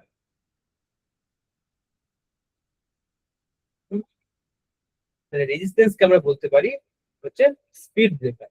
তাহলে রেজিস্ট্যান্সের কাজ কি, যে এখানে স্পিড ব্রেকার বলতে কিসের স্পিড ব্রেক করবে, এখানে কারেন্টের যে ফ্লোটা হচ্ছে, সেই কারেন্টের ফ্লোটাকে কিন্তু রেজিস্ট্যান্স ব্রেক করবে। ঠিক আছে, তাহলে কারেন্টের ফ্লোটাকে রেজিস্ট্যান্স হচ্ছে ব্রেক করবে। তার মানে কি, ধরো কোথাও একটা আমার যতটুকু কারেন্ট দরকার, তার থেকে বেশি পরিমাণ কারেন্ট সাপ্লাই হয়ে যাচ্ছে। ঠিক আছে, তার থেকে বেশি পরিমাণ কারেন্ট সাপ্লাই হচ্ছে, তার মানে কি, এই যে কারেন্টের যে সাপ্লাইটা হচ্ছে, তাহলে সেই সাপ্লাইটাকে আমাদেরকে কি করতে হবে, অতটা সাপ্লাই দেওয়া যাবে, তার জন্যই তার মাঝখানে কি লাগানো থাকে, রেজিস্ট্যান্স। ঠিক আছে, আচ্ছা, তাহলে এই যে রেজিস্ট্যান্স, এই রেজিস্ট্যান্সের একটা ইউনিট আছে। ঠিক আছে, এই রেজিস্ট্যান্সের একটা ইউনিট আছে। ইউনিটটা কি, এই ইউনিট হচ্ছে আমাদের ওহম। ওহম, এই ওহমটাকে বোঝানো হয় কি দিয়ে, এই সিম্বলটা দিয়ে বোঝানো হয়। ওহমকে বোঝানো হয় এই সিম্বলটা দিয়ে। ঠিক আছে, আচ্ছা, তাহলে এখান থেকে আমরা আর কি কি ইউনিট পেতে পারি ওহম ছাড়া, রেজিস্ট্যান্সের। এখানে আমরা কি পাচ্ছি, ভি ইকুয়ালস টু যদি আইআর হয়, তাহলে আর ইকুয়ালস টু কি হবে, আর ইকুয়ালস টু হবে হচ্ছে V by I. R equals to হবে হচ্ছে ভি বাই আই। তার মানে কি, আর হচ্ছে, আর এর ইউনিট হচ্ছে ওহম, আর ভি এর ইউনিটটা কি, ভি হচ্ছে আমাদের ভোল্ট, আর আই কি, আই হচ্ছে আমাদের কারেন্ট, তাহলে ইউনিট কি, অ্যাম্পিয়ার। তাহলে আমরা বলতে পারি ওহম ইকুয়ালস টু হচ্ছে, ওহম ইকুয়ালস টু হচ্ছে ভোল্ট পার অ্যাম্পিয়ার। এছাড়া আর কি পাচ্ছি আমরা, ভোল্ট, অ্যাম্পিয়ার ইনভার্স, এটাও লিখতে পারি। এখানেও কিন্তু আমাদের সেই 3 রকম ভাবে আসছে, ইউনিট।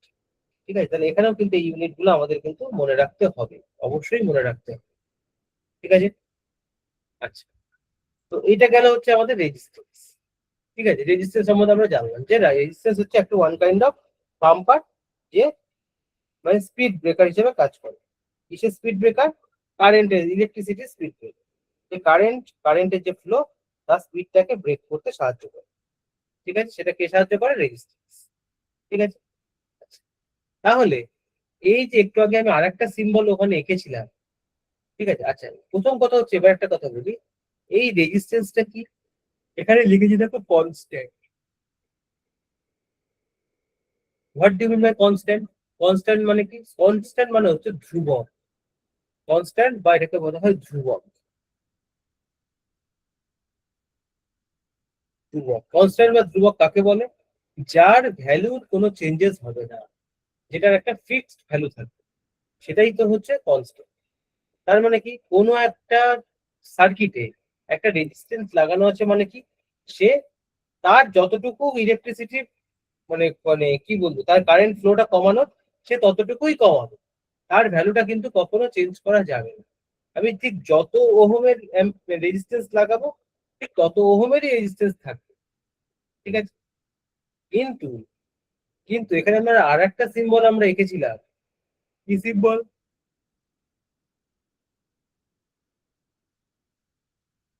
এরকম ভাবে দিয়ে এইরকম একটা সিম্বল আমরা এঁকেছিলাম, বা এটাকে আমরা এরকম ভাবে আঁকি, কখনো কখনো কোনো কোনো জায়গাতে এরকম ভাবেও আঁকা। ঠিক আছে, দুটো একই। এই দুটোকেই বলা হয় কি? এই দুটোকে বলা হয় হচ্ছে ভ্যারিয়েবল রেজিস্ট্যান্স। Variable resistance. ঠিক আছে, ভ্যারিয়েবল রেজিস্ট্যান্সটা কি জিনিস? রেজিস্ট্যান্স তো আমরা বুঝলাম, ভ্যারিয়েবল রেজিস্ট্যান্সটা কি জিনিস?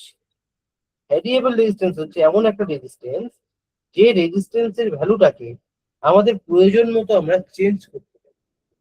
মানে আমার এখন যত দরকার, আমি ঠিক ততটুকুই রেজিস্ট্যান্স ইউজ করব, বা কখনো কম দরকার, কখনো বেশি দরকার। তাহলে এই কখনো কম কখনো বেশি, এটা আমরা কোথায় দেখতে পাই মেনলি?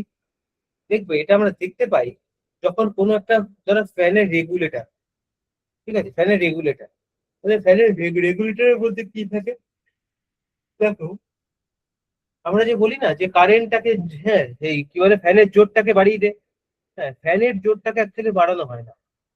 যত ঘাট যে চেঞ্জ করি আমরা, চেঞ্জ করা মানে কি? চেঞ্জ করা মানে হচ্ছে রেজিস্ট্যান্সটাকে কমিয়ে দেওয়া। আমার যতটুকু রেজিস্ট্যান্স ছিল, তার থেকে রেজিস্ট্যান্সটাকে কমিয়ে দেওয়া। তাহলে রেজিস্ট্যান্স যদি আমি কমিয়ে দিই, তাহলে ইলেকট্রিসিটির ফ্লোটা কি হবে? ইলেকট্রিসিটির ফ্লো কিন্তু আমাদের বেড়ে যাবে। আর ইলেকট্রিসিটির ফ্লো যদি বেড়ে যায়, তাহলে নিশ্চয়ই পোটেনশিয়ালও বেড়ে যাবে। পোটেনশিয়াল যদি বেড়ে যায়, তাহলে কি হবে? তাহলে একটা পাখা জোরে ঘুরবে। ঠিক আছে, তাই এটাই কিন্তু সেই ফান্ডা, যে ভ্যারিয়েবল রেজিস্ট্যান্স কিন্তু এই জিনিসটা কাজ করে। তাহলে ভ্যারিয়েবল রেজিস্ট্যান্স কিন্তু রেগুলেটরের কাজ করে। ঠিক আছে, আচ্ছা, এছাড়া আর কোথায় দেখা যেতে পারে? এছাড়া আমরা স্টেবিলাইজারে দেখতে পাই। ঠিক আছে, এখনকার দিনে অবশ্য স্টেবিলাইজার অটোক্যাড সিস্টেম হয়ে যায়, নিজে থেকে নিজে হয়। কিন্তু পুরোনো স্টেবিলাইজার গুলোতে যদি কারোর বাড়িতে থাকে, তারা দেখে থাকবে যে স্টেবিলাইজারে কিন্তু ঘাট করে চেঞ্জেস করতে হয়, তাহলে স্টেবিলাইজারে কিন্তু সেম জিনিস থাকে। ঠিক আছে, আচ্ছা, তো এটাকে আমরা বলবো হচ্ছে ভ্যারিয়েবল রেজিস্ট্যান্স। ঠিক আছে, আচ্ছা, এইবার দেখো,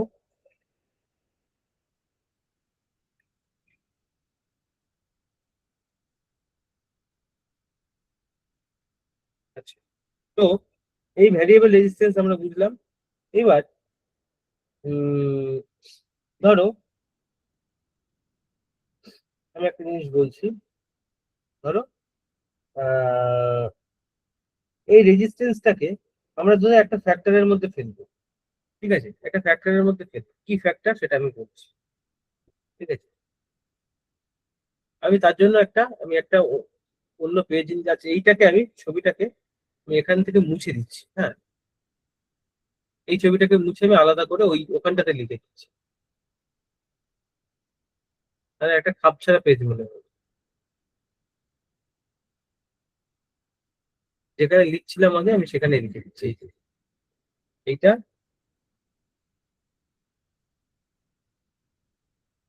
এই দুটোই হচ্ছে আমাদের সেম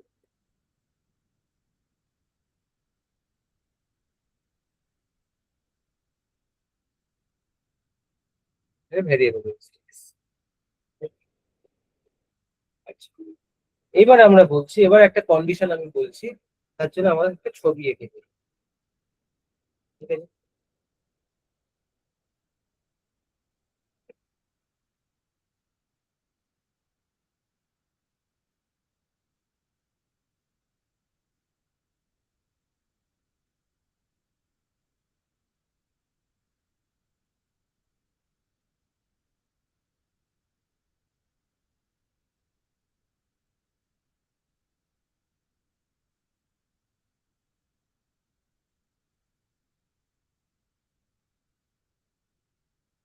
এটা একটা ছবি, আর সে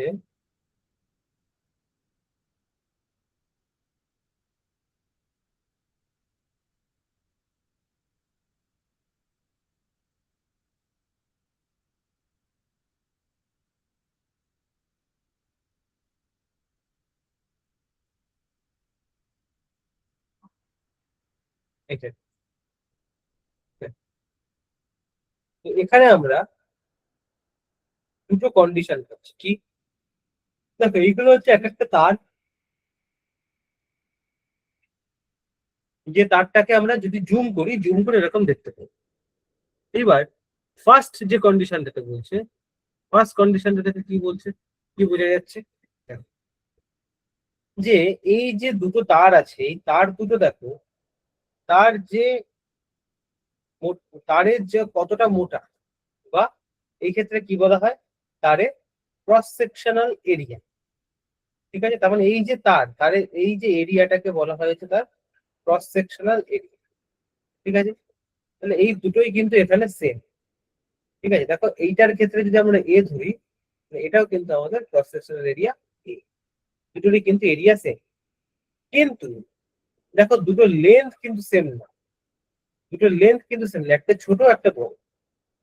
তার মানে আমরা যদি কি বলতে পারি, সেটা হচ্ছে যে যদি যদি ক্রস সেকশনাল এরিয়াটাকে আনচেঞ্জ রাখা যায়, বা যে মানে তারের যে ক্ষেত্রফলটা আছে সেই ক্ষেত্রফলটাকে যদি অপরিবর্তিত রাখে, ঠিক আছে, রেখে তারটাকে যদি লম্বা করা হয়, তাহলে কি হবে, রেজিস্ট্যান্সের কি চেঞ্জেস হবে? ঠিক আছে, এবার ধরো তোমাদের দুজন আছে, দুজনকে, একজনকে বলা হলো 100 মিটার দৌড়াতে হবে, আরেকজনকে বলা হলো 500 মিটার দৌড়াতে। তাহলে দুজনের মধ্যে কষ্ট বেশি কার হবে? নিশ্চয়ই যে 500 মিটার দৌড়াবে তার, তাকে অনেকটা বেশি বাধার সম্মুখীন করতে হতে হবে। এখানে হচ্ছে তার মানে কি, যেটার ক্ষেত্রে লেন্থ বেশি বড়, তার ক্ষেত্রে রেজিস্ট্যান্সটা কি হবে, রেজিস্ট্যান্সটা কিন্তু বেশি হবে। হ্যাঁ, যার ক্ষেত্রে লেন্থ ছোট, সেক্ষেত্রে কিন্তু রেজিস্ট্যান্সটাও কিন্তু আমাদের কম। ঠিক আছে, তার মানে কি, ভালো করে বুঝো, এখানটায় বুঝতে হবে যে লেন্থ কে যদি আমি বাড়াই, তাহলে রেজিস্ট্যান্সও কিন্তু আমাদের বাড়বে। তার মানে, বা লেন্থ কে যদি কমাই, রেজিস্ট্যান্স আমাদের কমবে। হ্যাঁ, তার মানে কি আমরা বলতে পারি, সেটা হচ্ছে দুটোই যদি একটাকে বাড়ালে যে আর একটা বাড়ে, হ্যাঁ, তাহলে সেটাকে আমরা কি বলতে পারি, সেটাকে আমরা বলতে পারি হচ্ছে ডিরেক্টলি প্রপোর্শনাল বা সমানুপাতিক সম্পর্ক। কার সঙ্গে কার? এই যে রেজিস্ট্যান্স, ঠিক আছে, রেজিস্ট্যান্স বা বাংলায়, সরি, রেজিস্ট্যান্স বাংলায় বলা হয় রোধ, এটা আমি এখানে লিখিনি না, রেজিস্ট্যান্স যাকে বাংলায় বলা হয় রোধ, যাকে বাংলায় বলে রোধ।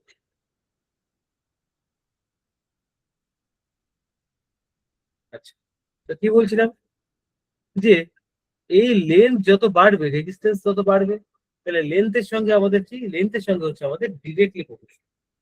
ঠিক আছে, তাহলে আর ভ্যারিজাস। কিন্তু এখানে একটা আমাদের শর্ত আছে, কি শর্ত?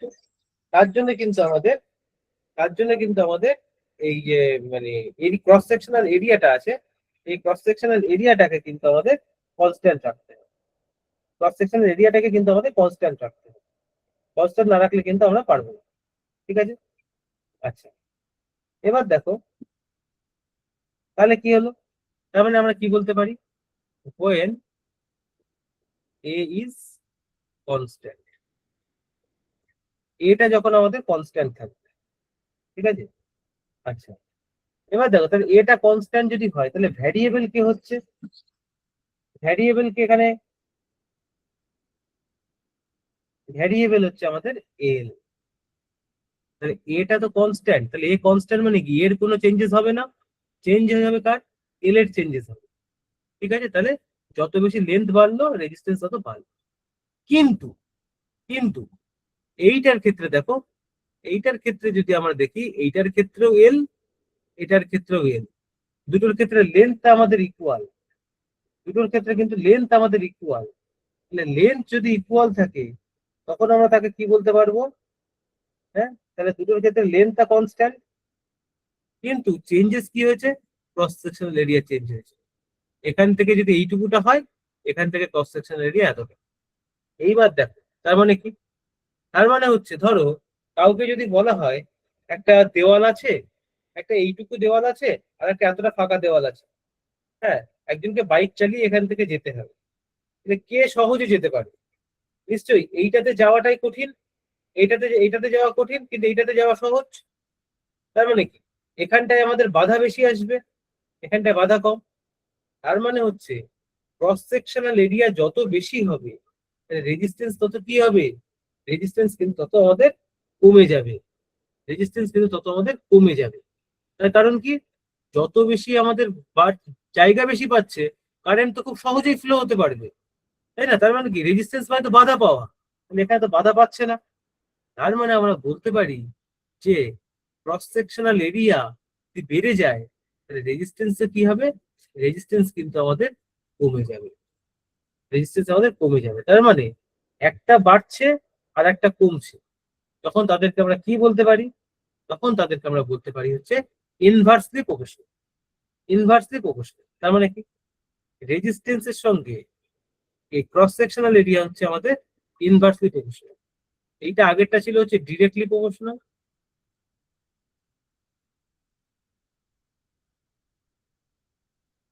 বা সমানুপাতিক সম্পর্ক,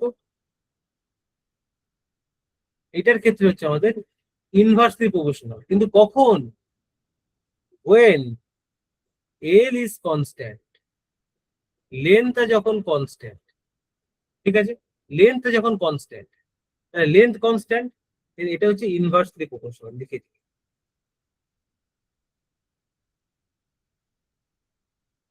ইনভার্সলি প্রপোর্শনাল বা ব্যস্তানুপাতিক সম্পর্ক, বা ব্যস্তানুপাতিক সম্পর্ক, ঠিক আছে।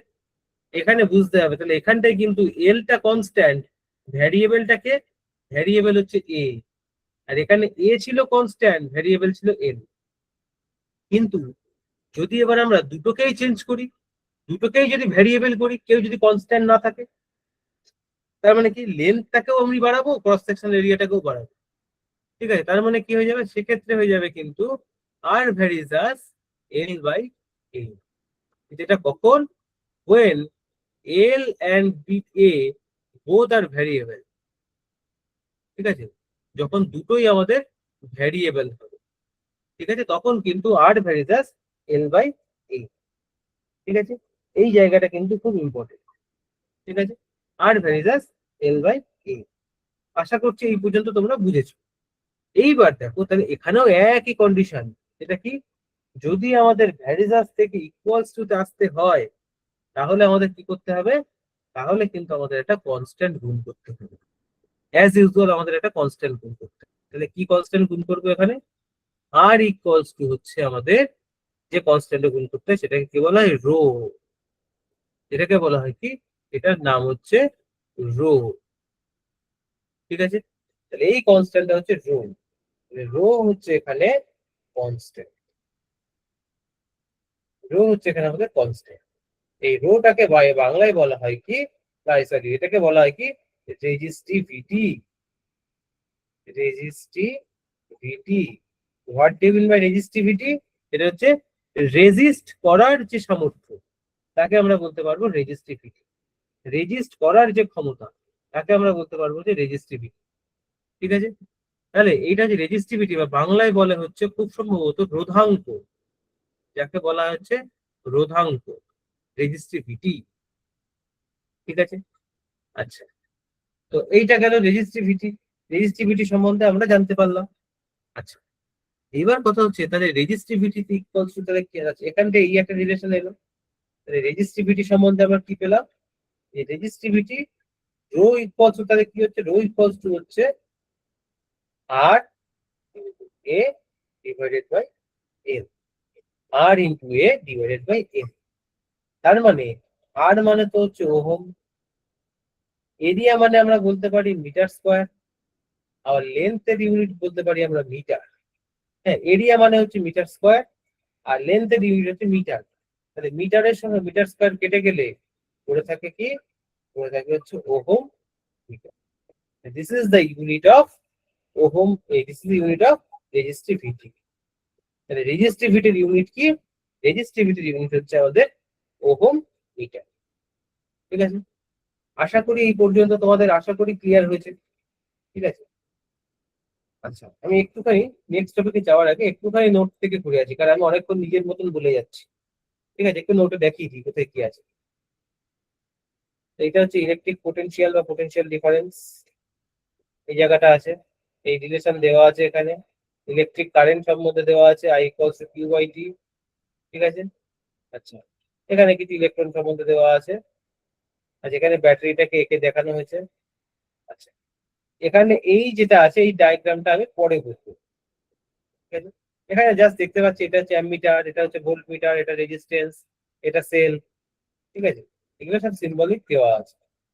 আচ্ছা, সাম ইলেকট্রিক সার্কিট, সার্কিট সিম্বল, এখানে কিছু সিম্বলের সার্কিট দেওয়া আছে। দেখো ওপেন আর ক্লোজ এখানেও এরকম ভাবে বোঝানো যেতে পারে। ফিউজ একটা আছে, আমি সেটা বাদ দিয়েছিলাম, ফিউজ এরকম বোঝানো হয়। ঠিক আছে, অ্যামমিটার, আচ্ছা বাল্ব, হ্যাঁ রেজিস্টার, রেজিস্টার কে এরকম ভাবে বোঝানো হয়, রেজিস্ট্যান্স কে। ঠিক আছে, যাই হোক এখানে দেওয়া আছে। আচ্ছা, এখানে ওহম। ঠিক আছে, ওহমে কোনটা কি, আচ্ছা গ্রাফটা এখানে আমি পরে বলবো। রেজিস্ট্যান্স সম্বন্ধে কি বললাম, ঠিক আছে, সে সমস্ত কিছু রেজিস্ট্যান্স, কোনটা কন্ডাক্টর ইনসুলেটর সেগুলো আগেই বলেছি।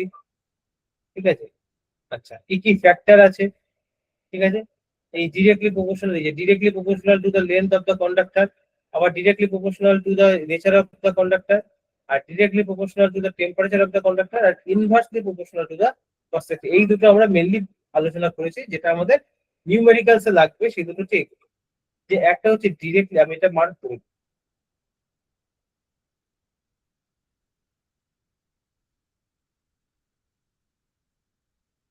মার্ক করি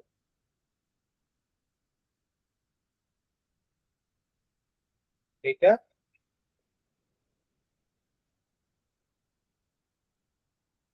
এইটা, এই দুটো কিন্তু আমাদের মেনলি হচ্ছে যেটা আমি বোঝালাম। আর এখানে আরো যে দুটো আছে সেই দুটোকে যদি আমরা দেখি,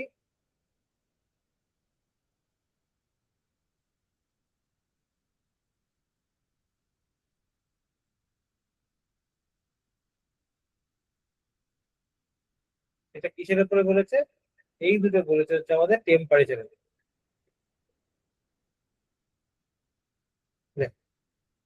তাহলে কি বলছে, প্রথম এই দুটো, প্রথম দুটো তো প্রথমটার লাস্টেরটা তো আমি বোঝালাম। ঠিক আছে, এখানে আমাদের কি কি আছে, বলছে directly proportional to the nature of the conductor. ঠিক আছে, কন্ডাক্টরের নেচার যা হবে ডিরেক্টলি প্রপোর্শনাল হবে। তার মানে কি, নেচার মানে কি এখানে, যে কে কতটা ইলেকট্রিসিটি কন্ডাক্ট করতে পারবে, সেটাই হচ্ছে তার নেচার। ঠিক আছে, সেই নেচার ওয়াইজ কিন্তু ইলেকট্রিসিটি কন্ডাক্ট করবে, এক নম্বর। দ্বিতীয়ত হচ্ছে টেম্পারেচার, তাহলে টেম্পারেচার যদি বাড়ে তাহলে ইলেকট্রিসিটি কন্ডাক্টর কি বেশি কি করবে, কন্ডাক্ট বেশি করবে না কম করবে, অবশ্যই বেশি করবে।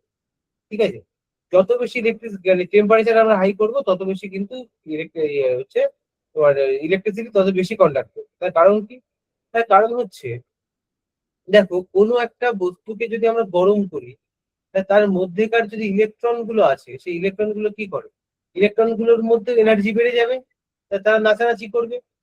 ইলেকট্রন ফ্লো যদি বেড়ে যায় তাহলে ইলেকট্রিসিটি ফ্লো বেড়ে যাবে।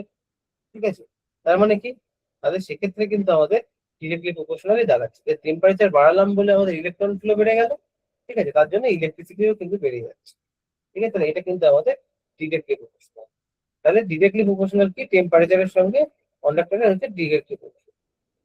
ঠিক আছে, আচ্ছা এখান থেকে ম্যাথামেটিক্যাল রিপ্রেজেন্টেশন আমরা দেখেছি রো। আচ্ছা, রেজিস্টিভিটি, এখান থেকে রেজিস্টিভিটি আমরা দেখেছি, ঠিক আছে। আচ্ছা, এখান থেকে rho L by A, R equals rho L by A. এখানে ইউনিটটা এখানে লেখা নেই, ইউনিটটা আমরা বলে দিলাম কি এটা হচ্ছে ওহম মিটার, এর ইউনিট হচ্ছে ওহম মিটার, ঠিক আছে। আচ্ছা, এইবার কথা হচ্ছে, দেখো আমি একটা জিনিস বলি, সেটা কি, সেটা হচ্ছে এই যে রেজিস্টিভিটি আমরা দেখলাম, ঠিক আছে। এইবার ধরো পরীক্ষাতে কোনো কারণে বললো যে ধরো তাহলে এখান থেকে আমরা পাচ্ছি rho equals to R into A divided by L, ঠিক আছে। পরীক্ষায় বললো যে রেজিস্ট্যান্স যেটা ছিল, এই রেজিস্ট্যান্সটাকে যদি আমরা 2 টাইমস করি, ঠিক আছে, আগে ছিল আর, সেখান থেকে আমরা ডবল করে দিলাম, ঠিক আছে। আচ্ছা, লেন্থটাকে যদি আমরা 4 টাইমস করে দিই, লেন্থটাকে যদি আমরা 4 টাইমস করে দিই, ঠিক আছে। আচ্ছা, রেজিস্ট্যান্সটাকে আমরা 2 টাইমস করেছি, আগে যা ছিল আমি টাইমসে দিচ্ছি, এবার দুগুণ করেছি, ঠিক আছে। রেজিস্ট্যান্স দুগুণ করেছি, তাহলে এরিয়ার কি চেঞ্জেস হবে, এরিয়ার কি চেঞ্জেস হবে? দেখো, প্রথম কথা হচ্ছে এই রো এর ভ্যালুটা কি, রোটা তো কনস্ট্যান্ট, তার মানে কি এই দিকটা যে যেখানেই বাড়ুক না কেন টোটাল ভ্যালু কিন্তু কনস্ট্যান্ট, টোটাল ভ্যালু কিন্তু কখনো চেঞ্জ হবে, টোটাল ভ্যালু কিন্তু কখনো চেঞ্জ হবে। তাহলে রেজিস্ট্যান্সের জায়গায় যদি আমি 2 লিখি, ঠিক আছে, আর এর জায়গায় যদি এ থাকে, আর আর এর জায়গায় যদি আমাদের এই টি এর জায়গায় সরি এই এল এর জায়গায় সরি টাইমস এল, এইদিকে লেন্থ, লেন্থটাকে যদি আমি এখানে 4 টাইমস করে দিই, তাহলে এরিয়াটাকে কি করতে হবে, এই 2 দিয়ে কাটলে এ বাই 2, তাহলে এরিয়াটাকে কিন্তু সেক্ষেত্রে আমাদের সরি ভুল বললাম, ঠিক আছে। দেখো এখানে এরিয়াটাকে কি করবো আমরা, আমাদের টোটাল ভ্যালুটাকে একই রকম রাখতে হবে, তাহলে টোটাল ভ্যালু আমাদের রো রো রাখতে হবে, ঠিক আছে। তার মানে এখানে যদি 2 হয়, আর এর জায়গায় যদি 2 আর হয়, ঠিক আছে, এল এর জায়গায় যদি 4 এল হয়, তার মানে এর এখানে কত, এর আগে কত বসালে আর এ বাই এলই থাকবে, নিশ্চয়ই। এখান থেকে যদি আমরা 2 বসাই, তাহলে একমাত্র 2 2 যা 4 কেটে যাবে, তাহলে আর ইন্টু এ বাই এল করে থাকবে। তার মানে কি হলো, এটাকেও কিন্তু আমাদের 2 টাইমস করতে, এটাকেও কিন্তু আমাদের 2 টাইমস করতে, ঠিক আছে। তাহলে এটা কিন্তু আমাদের খুব ইম্পর্টেন্ট একটা জিনিস, এখান থেকে অবশ্যই কোশ্চেন আসে, এই জায়গাটা থেকে অবশ্যই কোশ্চেন আসে যে কি কি চেঞ্জেস আমাদের করা যেতে পারে, ঠিক আছে। বা অন্য একটা কিছু বলে দিল ধরো এরিয়াটাকে 4 টাইমস করা হয়েছে, ঠিক আছে, তবে রেজিস্ট্যান্সটাকে কোন রকম চেঞ্জ করা হয়, তাহলে লেন্থের কত রকম, লেন্থের কি চেঞ্জেস হবে, ঠিক আছে। তাহলে ওকে এরিয়াকে যদি 4 টাইমস করা হয়, লেন্থ থেকেও 4 টাইমস করতে হবে, তা নাহলে কি হবে, তা নাহলে রেজিস্টিভিটি চেঞ্জ হয়ে যাবে, ঠিক আছে। তো এরকম ভাবে কিন্তু আমাদের জাস্ট ইকুয়েশনে পুট করে আমাদের কিন্তু ভ্যালুটা বুঝে নিতে হবে যে কোনটার ভ্যালু কি আসছে, ঠিক আছে। সেটা কিন্তু অবশ্যই আমাদের কিন্তু ভ্যালুটা বুঝে নিতে হবে, ঠিক আছে। আচ্ছা, এটা গেল হচ্ছে আমাদের, তাহলে রেজিস্টিভিটির কনসেপ্ট আমরা এটা পেলাম, ঠিক আছে। আশা করছি তোমরা এই পর্যন্ত বুঝতে পেরেছো। আচ্ছা, এইবার কথা হচ্ছে এই যে রেজিস্ট্যান্স বললাম, এই রেজিস্ট্যান্সটাকে যদি আমাদের ওই যে মোর দ্যান ওয়ান রেজিস্ট্যান্স যদি থাকে, কি বলছে, more than one, more than one resistance, একের বেশি যদি রেজিস্ট্যান্স থাকে, তাহলে সেক্ষেত্রে কি হতে পারে। দেখো, ধরো আমরা কি করতে পারি, ধরো 3টে রেজিস্ট্যান্স আছে, এই একটা রেজিস্ট্যান্স, এই একটা রেজিস্ট্যান্স, এই একটা রেজিস্ট্যান্স, তাহলে একটাকে আমরা ধরে নিচ্ছি R1, এটাকে R2, এটাকে R3। এই যে 3টে রেজিস্ট্যান্সকে যদি আমরা একসঙ্গে জুড়ি, একসঙ্গে জোড়া হয়, তাহলে এবার যদি 3টের বদলে একটা রেজিস্ট্যান্স ইউজ করতে হয়, তাহলে আমরা কি বলতে পারবো, তাহলে 3টে রেজিস্ট্যান্স আমরা নেব, ঠিক আছে। তাহলে এই রেজিস্ট্যান্সটাকে আমরা 3টে আগে জুড়বো, প্রথম কথা কিভাবে জোড়া যাবে সেটা আগে দেখি। তাহলে এই যে রেজিস্ট্যান্সটাকে জোড়ার জন্য আমাদের কি হয়, দুটো জিনিস আছে, কি একটা হচ্ছে সিরিজে জুড়তে পারি আমরা, আর একটা জুড়তে পারি হচ্ছে আমরা প্যারালাল, একটা সিরিজ আর একটা হচ্ছে প্যারালাল। এই দুরকম ভাবে রেজিস্ট্যান্স গুলো কিন্তু আমরা জুড়তে পারি। আচ্ছা, প্রথম কথা সিরিজ কোনটা? সিরিজ মানে হচ্ছে নর্মাল যে রেজিস্ট্যান্স গুলোকে যদি আমরা পরপর জুড়ি, তাহলে এই একটা রেজিস্ট্যান্স, এই একটা রেজিস্ট্যান্স, এই একটা রেজিস্ট্যান্স, তিনটে রেজিস্ট্যান্সকে আমরা পরপর জুড়ে দিই। ঠিক আছে, তাহলে এটা গেল হচ্ছে আমাদের সিরিজের ক্ষেত্রে। ঠিক আছে, তাহলে এটা R1, এটা R2, এটা R3। কিন্তু এই রেজিস্ট্যান্সটা যদি আমাদের প্যারালালি হয়, ঠিক আছে, প্যারালাল বোঝাতে কি বোঝাবো আমরা? প্যারালাল বোঝানোর জন্য এই একটা রেজিস্ট্যান্স, এই একটা রেজিস্ট্যান্স, আর এই একটা রেজিস্ট্যান্স, এই তিনটে রেজিস্ট্যান্স একজনের সঙ্গে একজন কি আছে, প্যারালালি আছে, তাই জন্য একে বলা হয় হচ্ছে প্যারালাল রেজিস্ট্যান্স। তাহলে একটা পাচ্ছি হচ্ছে আমরা সিরিজ রেজিস্ট্যান্স, আর একটা পাচ্ছি হচ্ছে আমরা প্যারালাল রেজিস্ট্যান্স। ঠিক আছে, আর একটা পাচ্ছি হচ্ছে আমরা প্যারালাল রেজিস্ট্যান্স। ঠিক আছে, এই দুটো রেজিস্ট্যান্স সম্বন্ধে আমাদের কিন্তু জানতে হবে। কি? সেটা হচ্ছে ধরো এই যে তিন সিরিজের ক্ষেত্রে যদি আমরা দেখি, যদি আমরা সিরিজের ক্ষেত্রে দেখি যে এই যে তিনটে রেজিস্ট্যান্স আমরা এখানে দেখলাম, এই তিনটে রেজিস্ট্যান্সকে আমরা ইউজ করব। আমাদের ইচ্ছা হচ্ছে আমরা তিনটে রেজিস্ট্যান্স ইউজ করব, তার বদলে আমরা একটা রেজিস্ট্যান্স ইউজ করব, তার বদলে আমরা একটা রেজিস্ট্যান্স ইউজ করব। ঠিক আছে, তাহলে আমাদের এই তিনটের সমান একটা বার করতে হবে আমাদের। তার মানে কি, এটাকে আমরা বলতে পারি কি আর ই কিউ ভি, বা আর ইকুইভ্যালেন্ট, বা আর মানে ওই তিনটের সমান আর কি যে রেজিস্ট্যান্স, সেটা কি পেতে পারি আমরা? তিনটে রেজিস্ট্যান্সের বদলে যদি একটা রেজিস্ট্যান্স ইউজ করি, তাকে আমরা কি বলতে পারবো? R1 plus R2 plus R3। এই তিনটে রেজিস্ট্যান্সকে কিন্তু আমরা যদি জুড়ে দিই, তাহলে আমরা কিন্তু ইকুইভ্যালেন্ট রেজিস্ট্যান্সটা পেয়ে যাবো। তাহলে তাহলে আমাদের এই তিনটেকে যোগ করলে যা হবে সেই পরিমাণ রেজিস্ট্যান্স কিন্তু আমরা জুড়তে পারবো। ঠিক আছে, তাহলে এটাকে বলবো হচ্ছে আমরা ইকুইভ্যালেন্ট রেজিস্ট্যান্স। এটাকে আমরা বলে থাকি হচ্ছে ইকুইভ্যালেন্ট রেজিস্ট্যান্স। ঠিক আছে, আচ্ছা, এইবার কথা হচ্ছে এটা তো গেল হচ্ছে আমাদের যে কি বলে সিরিজ। কিন্তু যদি আমাদের বলা হয় এই তিনটে লাইটকে এবার তোমাদের প্যারালালি যোগ করতে হবে। ঠিক আছে, তিনটেকে যদি প্যারালালি যোগ করতে হয়, তাহলে আর আর ইকুয়ালস টু হচ্ছে, তাহলে এই ক্ষেত্রে আমরা কি করব? এই ক্ষেত্রে আমাদের যে মানে মানে কি বলবো, মানে এই ক্ষেত্রে যে আমাদের আর এর ভ্যালুটা হবে, হ্যাঁ, সেটা ক্ষেত্রে কি হবে? এইটার ক্ষেত্রে হচ্ছে 1/r equals to 1/r1 plus 1/r2 plus 1/r3। তার মানে কি? তাহলে এইটা হচ্ছে আমাদের এইটার ক্ষেত্রে যে ইকুইভ্যালেন্ট রেজিস্ট্যান্স বেরোবে, সেটা হচ্ছে এই ইকুইভ্যালেন্ট রেজিস্ট্যান্স। ঠিক আছে, তাহলে যদি আমাদের প্যারালালি থাকে, তখন কিন্তু আমাদের রেজিস্ট্যান্সটা 1/, হয়ে যায়। ঠিক আছে, ইনভার্স হয়ে যাচ্ছে, 1/, হয়ে যাচ্ছে। ঠিক আছে, তাহলে 1/r ইকুয়ালস টু হচ্ছে 1 ক্যাপিটাল আর ইকুয়ালস টু হচ্ছে 1/r ইকুইভ্যালেন্ট ইকুয়ালস টু হচ্ছে 1/r1 plus 1/r2 plus 1/r3। ঠিক আছে, এই তিনটা হচ্ছে আমাদের ইকুইভ্যালেন্ট রেজিস্ট্যান্স। ঠিক আছে, আচ্ছা, এইবার কথা হচ্ছে এখানে একটা প্রশ্ন আসতেই পারে যে হঠাৎ করে এই জিনিসগুলো এলো কোথা থেকে? ঠিক আছে, এই জিনিসগুলো এলো কোথা থেকে? হুম, তার আগে আমি বলি, এই যে ফর্মুলা, ঠিক আগে যেরকম আমি একটা কথা বললাম, ঠিক এখানেও একটা কথা বলছি। এই যে ফর্মুলার উপরে কিন্তু নাম্বার মাস্ট। ঠিক আছে, এখান থেকে কিন্তু নাম্বার আমাদের মাস্ট আসবেই আসবে। ঠিক আছে, আচ্ছা, এটা কেন হচ্ছে আমাদের তাহলে ইকুইভ্যালেন্ট রেজিস্ট্যান্স। ইকুইভ্যালেন্ট রেজিস্ট্যান্স তাহলে আমরা কি কি পাই? একটা হচ্ছে আমাদের সিরিজে হতে পারে, আর একটা হচ্ছে আমাদের একটা হতে পারে প্যারালাল।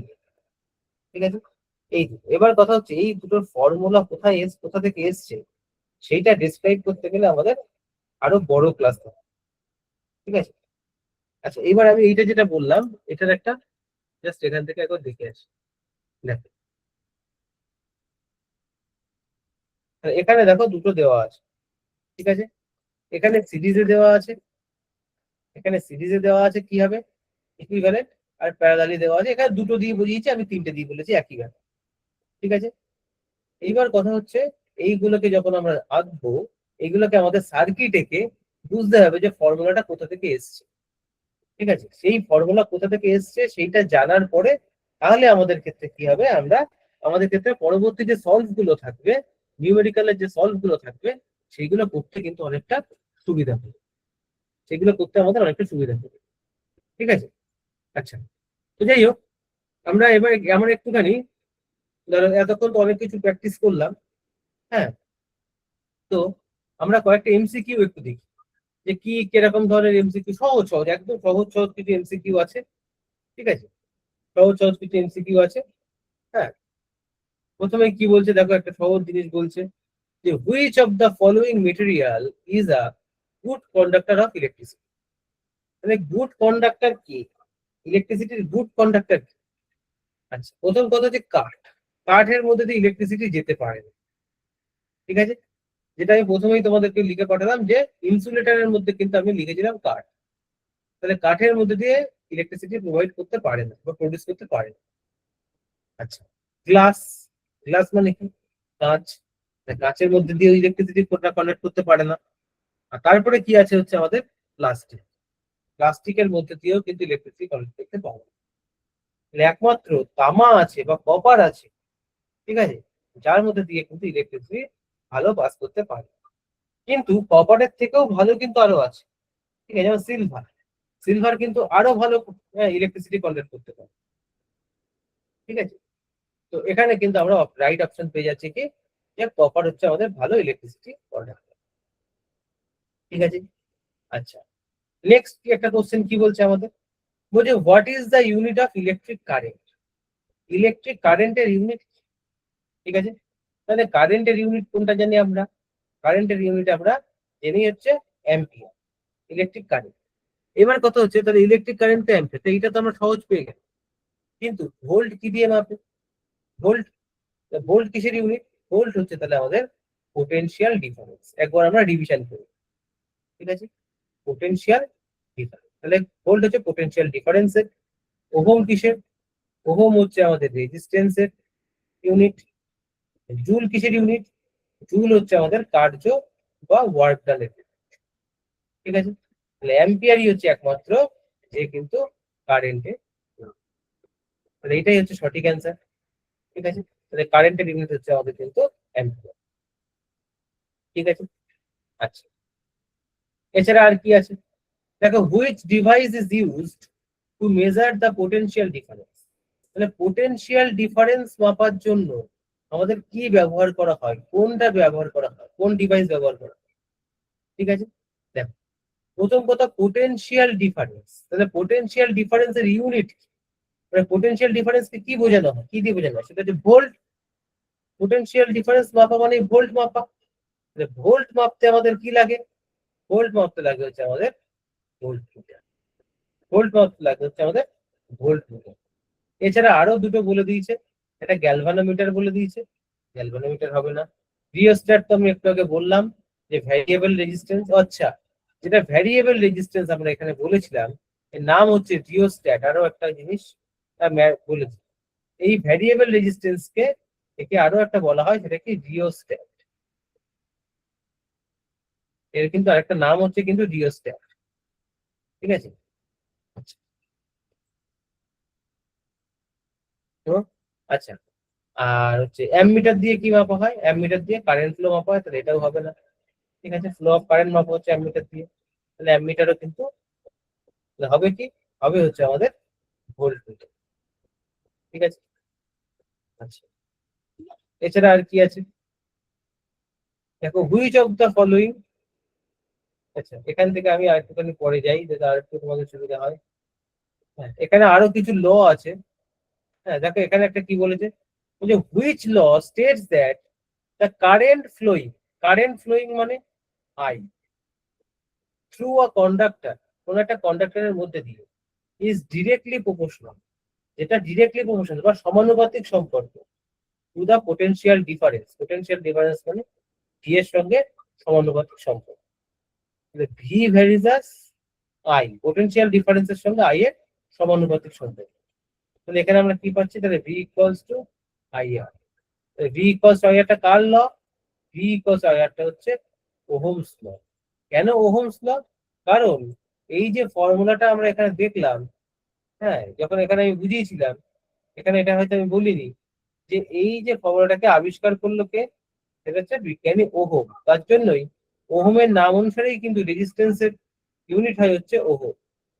ঠিক আছে, এই যেটা এটা হচ্ছে এই যে এটা হচ্ছে অ্যাকচুয়ালি ওহমস ল।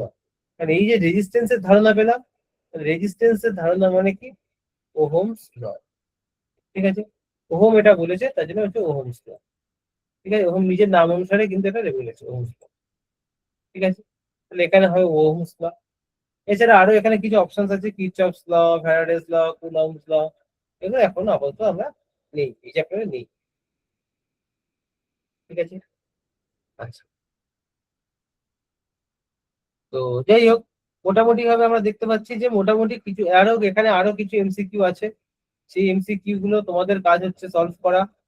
ঠিক আছে, তোমাদের কাজ হচ্ছে সলভ করা। দেখো আমি চাইলে তো সবই করে দিতে পারি, আলটিমেটলি তাতে তোমাদের খুব একটা লাভ হবে না।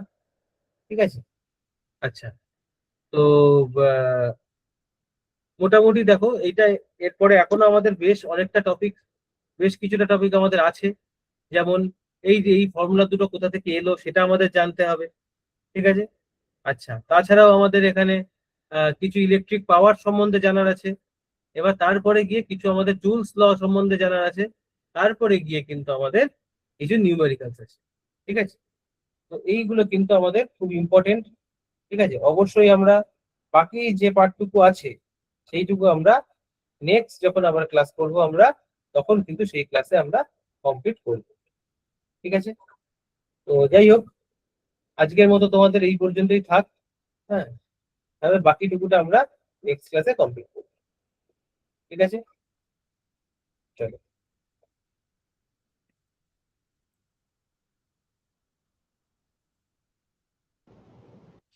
স্যার কমপ্লিট হয়ে গেছে? হ্যাঁ হ্যাঁ হ্যাঁ, আমি কমপ্লিট ওকে করে ওকে দিচ্ছি। Okay sir, thank you sir, thank you so much. Thank আমি ইউ, একটু থ্যাংক তো, ইউ। হ্যাঁ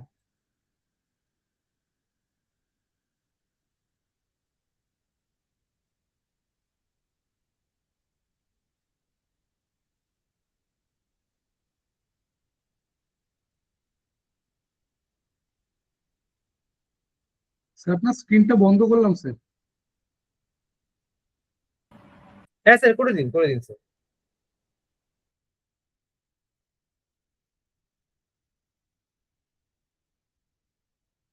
আমি একটু তোমাদের গ্রুপটা একটা লিংক শেয়ার করছি, একটু যদি একটা দুটো সেন্টেন্স একটু তোমাদের ফিডব্যাক শেয়ার করো। আমি 2 মিনিটের বেশি সময় নেব না। আমি এখান থেকে ফিরছি এবং তোমাদের সাথে কোড বা আদার্স সবকিছু শেয়ার করে দিচ্ছি। তোমরা রেকর্ডিং ক্লাসগুলো পাবে বা কিছু, পুরোটা শেয়ার করে দিচ্ছি। ঠিক আছে, সেকেন্ড পেজে তোমাদের কোডটা রয়েছে। একটু যদি একটা দুটো সেন্টেন্স একটু তোমাদের ফিডব্যাক শেয়ার করো, এটা সবার কাছে রিকোয়েস্ট রইল যে একটা দুটো সেন্টেন্স একটু তোমাদের ফিডব্যাক শেয়ার করো। কোডটা দেখো গ্রুপে পাঠালাম, একটু যদি একটা দুটো সেন্টেন্স একটু তোমাদের ফিডব্যাক শেয়ার করো।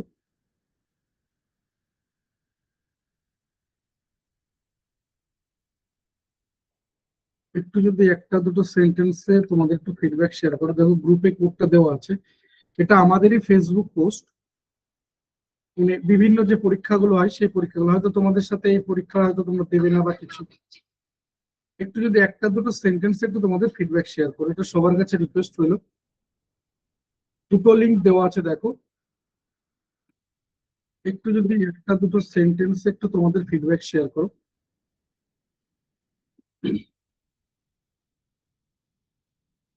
একটু যদি একটা দুটো সেন্টেন্স একটু তোমাদের ফিডব্যাক শেয়ার করো। গ্রুপে দেখো লিঙ্ক শেয়ার করা আছে।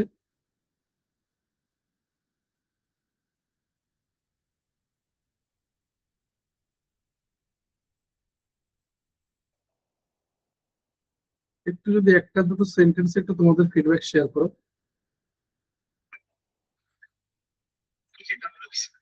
মনীষ সাহা, অসংখ্য ধন্যবাদ। নামটা প্রায় মুখস্থ হয়ে গেছে, বেশ কয়েকদিন ধরে তোমার নামটা দেখছি। অসংখ্য ধন্যবাদ Manish Saha, thank you so much. একটু যদি সেম ফিডব্যাক দুটো লিঙ্কে শেয়ার করে দাও। আর সবার কাছে রিকোয়েস্ট রইলো একটু যদি একটা দুটো সেন্টেন্সে তোমাদের একটু ফিডব্যাক শেয়ার করো। দেখো গ্রুপে দেখো লিঙ্কটা শেয়ার করা আছে। ঝুমা হালদার, অসংখ্য ধন্যবাদ ঝুমা। সেম ফিডব্যাক দুটো লিঙ্কে শেয়ার করে দিও, রিকোয়েস্ট রইলো। বা একটু যদি একটা দুটো সেন্টেন্স একটু তোমাদের ফিডব্যাক শেয়ার করো। চকোলেটি মাহা এরকম কিছু একটা নাম রয়েছে মনে হচ্ছে, আমি ভুল করতে পারি। Thank you so much. Same feedback দুটো লিঙ্কে শেয়ার করে দিও, বা একটু যদি একটা দুটো সেন্টেন্স একটু তোমাদের ফিডব্যাক শেয়ার করো, এটা সবার কাছে রিকোয়েস্ট হলো। সান্ত্বনা দাস, অসংখ্য ধন্যবাদ সান্ত্বনা, এত সুন্দর করে এত বড় করে লেখার জন্য আন্তরিকভাবে কৃতজ্ঞ। সেম ফিডব্যাক দুটো লিঙ্কে শেয়ার করে দিও। বা সবার কাছে রিকোয়েস্ট হলো একটু যদি একটা দুটো সেন্টেন্সে একটু তোমাদের ফিডব্যাক শেয়ার করো।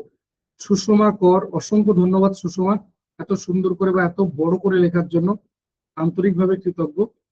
সেম ফিডব্যাক দুটো লিঙ্কে শেয়ার করে দিও। ফরিদা ইয়াসমিন, অসংখ্য ধন্যবাদ ফরিদা, সেম ফিডব্যাক দুটো লিঙ্কে শেয়ার করে দিও। আর যদি একটা দুটো সেন্টেন্স একটু পারো তোমাদের ফিডব্যাক শেয়ার করো। আমি কোডে চলে গেলাম, তোমরা একটু শেয়ার করে দিও, গ্রুপের লিঙ্ক শেয়ার করা আছে। তন্ময় মজুমদার, অসংখ্য ধন্যবাদ ভাই তন্ময়, সেম ফিডব্যাক দুটো লিঙ্কে শেয়ার করে দিও, রিকোয়েস্ট রইল। আমি কোডে চলে গেলাম, কিন্তু তোমরা শেয়ার করতে থেকো। নেক্সট, এটা গতকাল গ্রুপটা খোলা রয়েছে, যতক্ষণ খোলা রয়েছে ততক্ষণ যা যা খুশি যে যা পেরেছো ফটো পর্যন্ত পাঠিয়ে দিয়েছো। এ বোঝোই না যে হ্যাঁ কোন গ্রুপে কি পাঠানো যায় না পাঠানো যায়, কিচ্ছু দরকার নেই, এই আর কি। বাকিরাও যে বিরক্ত হচ্ছে তার কোনো কিছু খেয়ে হেলদোল নেই, নিজের মতো করে পাঠিয়ে যাচ্ছে। যাই হোক, যেটা বলার শুধুমাত্র টাইপ করে পাঠাবে, কোনো রকম স্ক্রিনশট বা ছবি তুলে পাঠাবে না। আচ্ছা, এটা বলে রাখি, তোমাদের পরপর তোমার 3 দিন ক্লাস হয়ে গেল, আজ চতুর্থ দিনের ক্লাস, আগামীকাল চতুর্থ দিনের ক্লাস হবে। তো আগামীকাল ম্যাথ এবং রিজনিং থাকবে। আমি এই সেশনের মধ্যে ইংলিশ ক্লাসটা রাখতে পারিনি, খুব ইচ্ছা ছিল, কিন্তু যেহেতু পয়লা বৈশাখ পড়ে যাচ্ছে তাই আর হচ্ছে না। তো তার জন্য আগামীকাল আমাদের এই সেশন শেষ হচ্ছে, যেহেতু হাতের সময় খুব কম। আমি খুব সংক্ষেপে বলে দিচ্ছি, যেটা আগামীকাল আমরা লিখিত আকারে শেয়ার করে দেবো। যেটা আগামীকাল যে ক্লাসটা রয়েছে ম্যাথ এবং রিজনিং, আমি নিজে থাকবো ক্লাসটায়। তো আগামীকাল 3টে গুরুত্বপূর্ণ বিষয় রয়েছে আগামীকাল ক্লাসে। প্রথম কথা, আমরা অঙ্ক এবং রিজনিং নিয়ে বিস্তারিত আলোচনা করবো, মানে পুরো প্রিভিয়াস ইয়ারে কোশ্চেন আমরা ঘাটবো একদম লাইভে, যে প্রিভিয়াস ইয়ারে অঙ্ক থেকে কোন কোন চ্যাপ্টার থেকে কোশ্চেন এসছে, সরি, লাস্ট ইয়ার 2025, তার আগে 2024, 23, এই ইয়ারগুলো। এর আগে 21-22 সেই ফরম্যাটে কোশ্চেন করতো না, মানে 21 এবং 22-এর কোশ্চেন পেপারও আছে, কিন্তু তখন এই ফরম্যাটটা মেনটেন করতো না। 23, 24, 25 এরা এই সেম ফরম্যাট মেনটেন করছে। এই ফরম্যাটটা তোমাদের 26-এ পরীক্ষা হবে। তো আমরা মূলত 3টে থেকে 4টে ইয়ার আমরা দেখব আগামীকাল ক্লাসে, যে অঙ্কর কোন কোন চ্যাপ্টার থেকে কোশ্চেন এসছে। আমরা যখন দেখবে অঙ্কের শুধুমাত্র পাটিগণিত না, বীজগণিত থেকে কোশ্চেন আসছে, ত্রিকোণমিতি থেকে কোশ্চেন আসছে। তো আমরা এই জায়গাগুলো ভালো করে দেখবো যে কোন কোন জায়গা থেকে কোশ্চেন আসছে, যেটা আমাদের কাছে একটা ক্লিয়ার ধারণা তৈরি হয়ে যাবে যে আমাদের অঙ্কের জন্য কোন কোন চ্যাপ্টার করতে হবে। একই রকম ভাবে রিজনিং দেখো, 5টা কোশ্চেন আসবে, 5টা কোশ্চেনে 5টাই করা যায়। আমরা আগামীকাল দেখবো কোন কোন চ্যাপ্টার থেকে রিজনিং এর কোশ্চেন আসছে, এবং সেই চ্যাপ্টারগুলোকে আমরা করব। হাতে অনেক সময় নেই যে আমরা অনেক কিছু এটা ওটা করব, ঠিক একদম টু দা পয়েন্টে যেটা আসছে এবং সম্ভাব্য যে এখান থেকে কোশ্চেন আসতে পারে, ঠিক ততটুকুই করাবো। যদি তুমি সেইভাবে প্রিপারেশন নিতে পারো, তার বাইরে কোশ্চেন আসবে না। তো ম্যাথ এবং রিজনিং নিয়ে ডিটেলসে ডিসকাশন হবে, পুরো প্রিভিয়াস ইয়ারের কোশ্চেন নিয়ে, এবং তারপরে অবশ্যই আমরা কিছু প্রিভিয়াস ইয়ারের কোশ্চেন প্র্যাকটিস করব, যে কিভাবে আমরা কোশ্চেনগুলোকে সলভ করি। ঠিক আছে, নেক্সট যেটা সেকেন্ড পার্ট, যেটা যে নতুন ব্যাচ সম্পর্কে ডিটেলসে জানিয়ে হবে।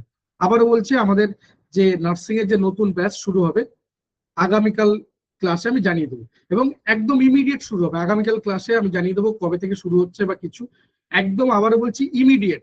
ইমিডিয়েট বলতে যত ফাস্ট বোঝো, আমি সেগুলো লিখিত আকারে শেয়ার করে দেবো, এবং সবকিছু নতুন ব্যাচ সম্পর্কে জানিয়ে দেবো ডিটেলসে, যে কিভাবে নতুন ব্যাচে অ্যাডমিশন নেবে বা অ্যাডমিশন প্রসেস কি রয়েছে, কোর্স ফি কি হবে। কোর্স ফির ক্ষেত্রে বলে কোর্স ফি দেখবে সর্বনিম্ন, যদি না বুঝতে পারো তাহলে বলে রাখি যে মধ্যবিত্ত নিম্ন মধ্যবিত্ত ছেড়ে দাও, একদম নিম্নবিত্তের ছেলে মেয়েটাও যাতে পড়ার সুযোগ পায়, মানে কোর্স ফি যেন বাধা না হয়ে দাঁড়ায়, ঠিক এতটাই কম কোর্স ফি থাকবে।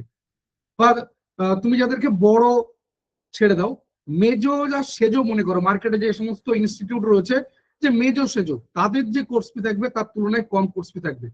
আর যদি বলো কোয়ালিটি এডুকেশন, তাহলে বড়রাও ধারে কাছে পৌঁছাতে পারবে না।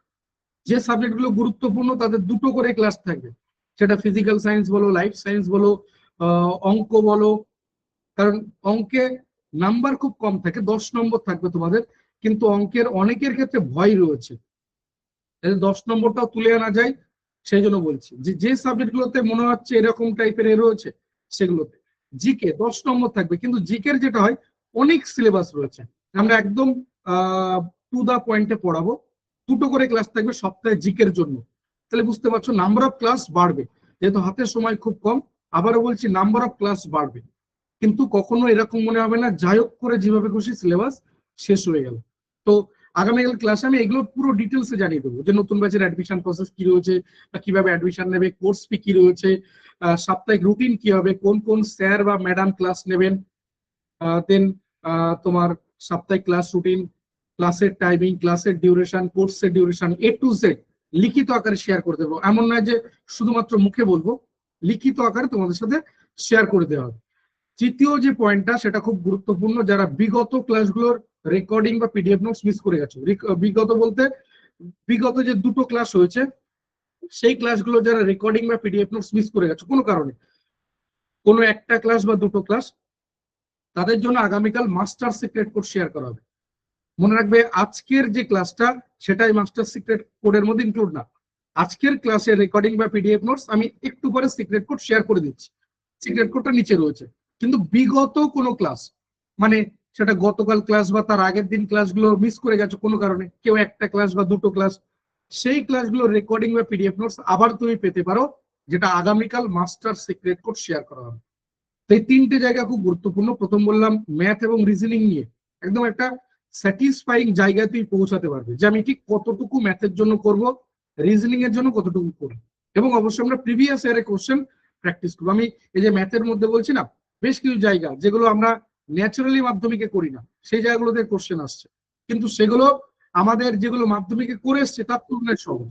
আমরা মাধ্যমিকে পার্সেন্টেজ, প্রফিট অ্যান্ড লস এই ধরনের চ্যাপ্টার করে এসেছি, বরং আমরা হয়তো করিনি এরকম লগারিদম, কোয়াড্রেটিক ইকুয়েশন, কিন্তু এই জায়গাগুলোতে কোশ্চেন আসে প্রত্যেক বছর। আমি তোমাকে বলে দিতে পারি যে 10টা ম্যাথের কোশ্চেন হবে, তার মধ্যে একটা লগারিদমের কোশ্চেন থাকবে, একটা কোয়াড্রেটিক ইকুয়েশনের কোশ্চেন থাকবে, এরকম। মানে তুমি যদি একটা কোয়াড্রেটিক ইকুয়েশন বা লগারিদমের একটা 1.5 ঘন্টার পুরো ক্লাস করো, তাহলে লগারিদম থেকে যে কোশ্চেন আসুক তুমি অ্যান্সার করতে পারো। কিন্তু আমি এই গ্যারান্টি তোমাকে দিতে পারবো না যে প্রফিট অ্যান্ড লস এর একটা ক্লাস করলে তুমি পেয়ে যাবে, কারণ প্রফিট অ্যান্ড লস আমি একটা ক্লাসে পুরো শেষ করতে পারবো না, মিনিমাম দুটো ক্লাস লাগবে প্রফিট অ্যান্ড লস শেষ করতে। বোঝাতে পারলাম? আমি শুধু এক্সাম্পল দিয়ে বোঝাচ্ছি যে এই চ্যাপ্টার গুলো আমাদের কাছে অনেকের কাছে কি নামই শুনিনি, চ্যাপ্টার গুলো করা তো অনেক দূরের কথা। কিন্তু আবারও বলছি এখান থেকে খুব সহজ কোশ্চেন হয়, শুধু তোমাকে ভয় না পেয়ে এগিয়ে থাকতে হবে, যে যেভাবে বলছি যা কিছু করছি সেটা তোমাকে নিতে হবে পজিটিভলি, এবং সেটাকে তোমার বাড়িতে বসে প্র্যাকটিস করতে হবে। আমি যদি তোমাকে 20টা কোশ্চেন প্র্যাকটিস করাই, তুমি বাড়িতে বসে আরো অন্তত 30 থেকে 40টা কোশ্চেন প্র্যাকটিস করবে, তারপরে দেখবে ওই চ্যাপ্টার থেকে আর কোনো কোশ্চেন বাদ থাকবে না। লগারিদমে তুমি যদি 50টা কোশ্চেন হয়ও না ওই রকম ভাবে, মানে আমাদের এই ন্যাচারাল এই সমস্ত যে পরীক্ষাগুলো হয় 50টা কোশ্চেন হয় না, 30-40টা কোশ্চেন যদি প্র্যাকটিস করো, আবারও বলছি কমনের গ্যারান্টি আমি দিচ্ছি না, কিন্তু যে কোশ্চেন আসবে তুমি করে আসতে পারো। একই রকম ভাবে রিজনিং 5টা কোশ্চেন আমি 5টাই করে আসতে পারবে। ম্যাথে যাতে 10-এর মধ্যে অন্তত 7-8 পাও সেরকম একটা ব্যবস্থা করে দেওয়া হবে, যাতে করে ম্যাথ এবং রিজনিং এ 15-এর মধ্যে অন্তত 12-13 হয়ে যায়, সেরকম একটা ব্যবস্থা করে দেওয়া হবে। কারণ একটা কথা বলে রাখি, আমরা যারা নার্সিং এর পরীক্ষা দেবো তাদের মূল টার্গেট কি বলতো, বা কিভাবে তারা বায়ো সায়েন্স এবং ফিজিক্যাল সায়েন্স গাতিয়ে পড়ে যাচ্ছে সারাদিন ওইগুলো।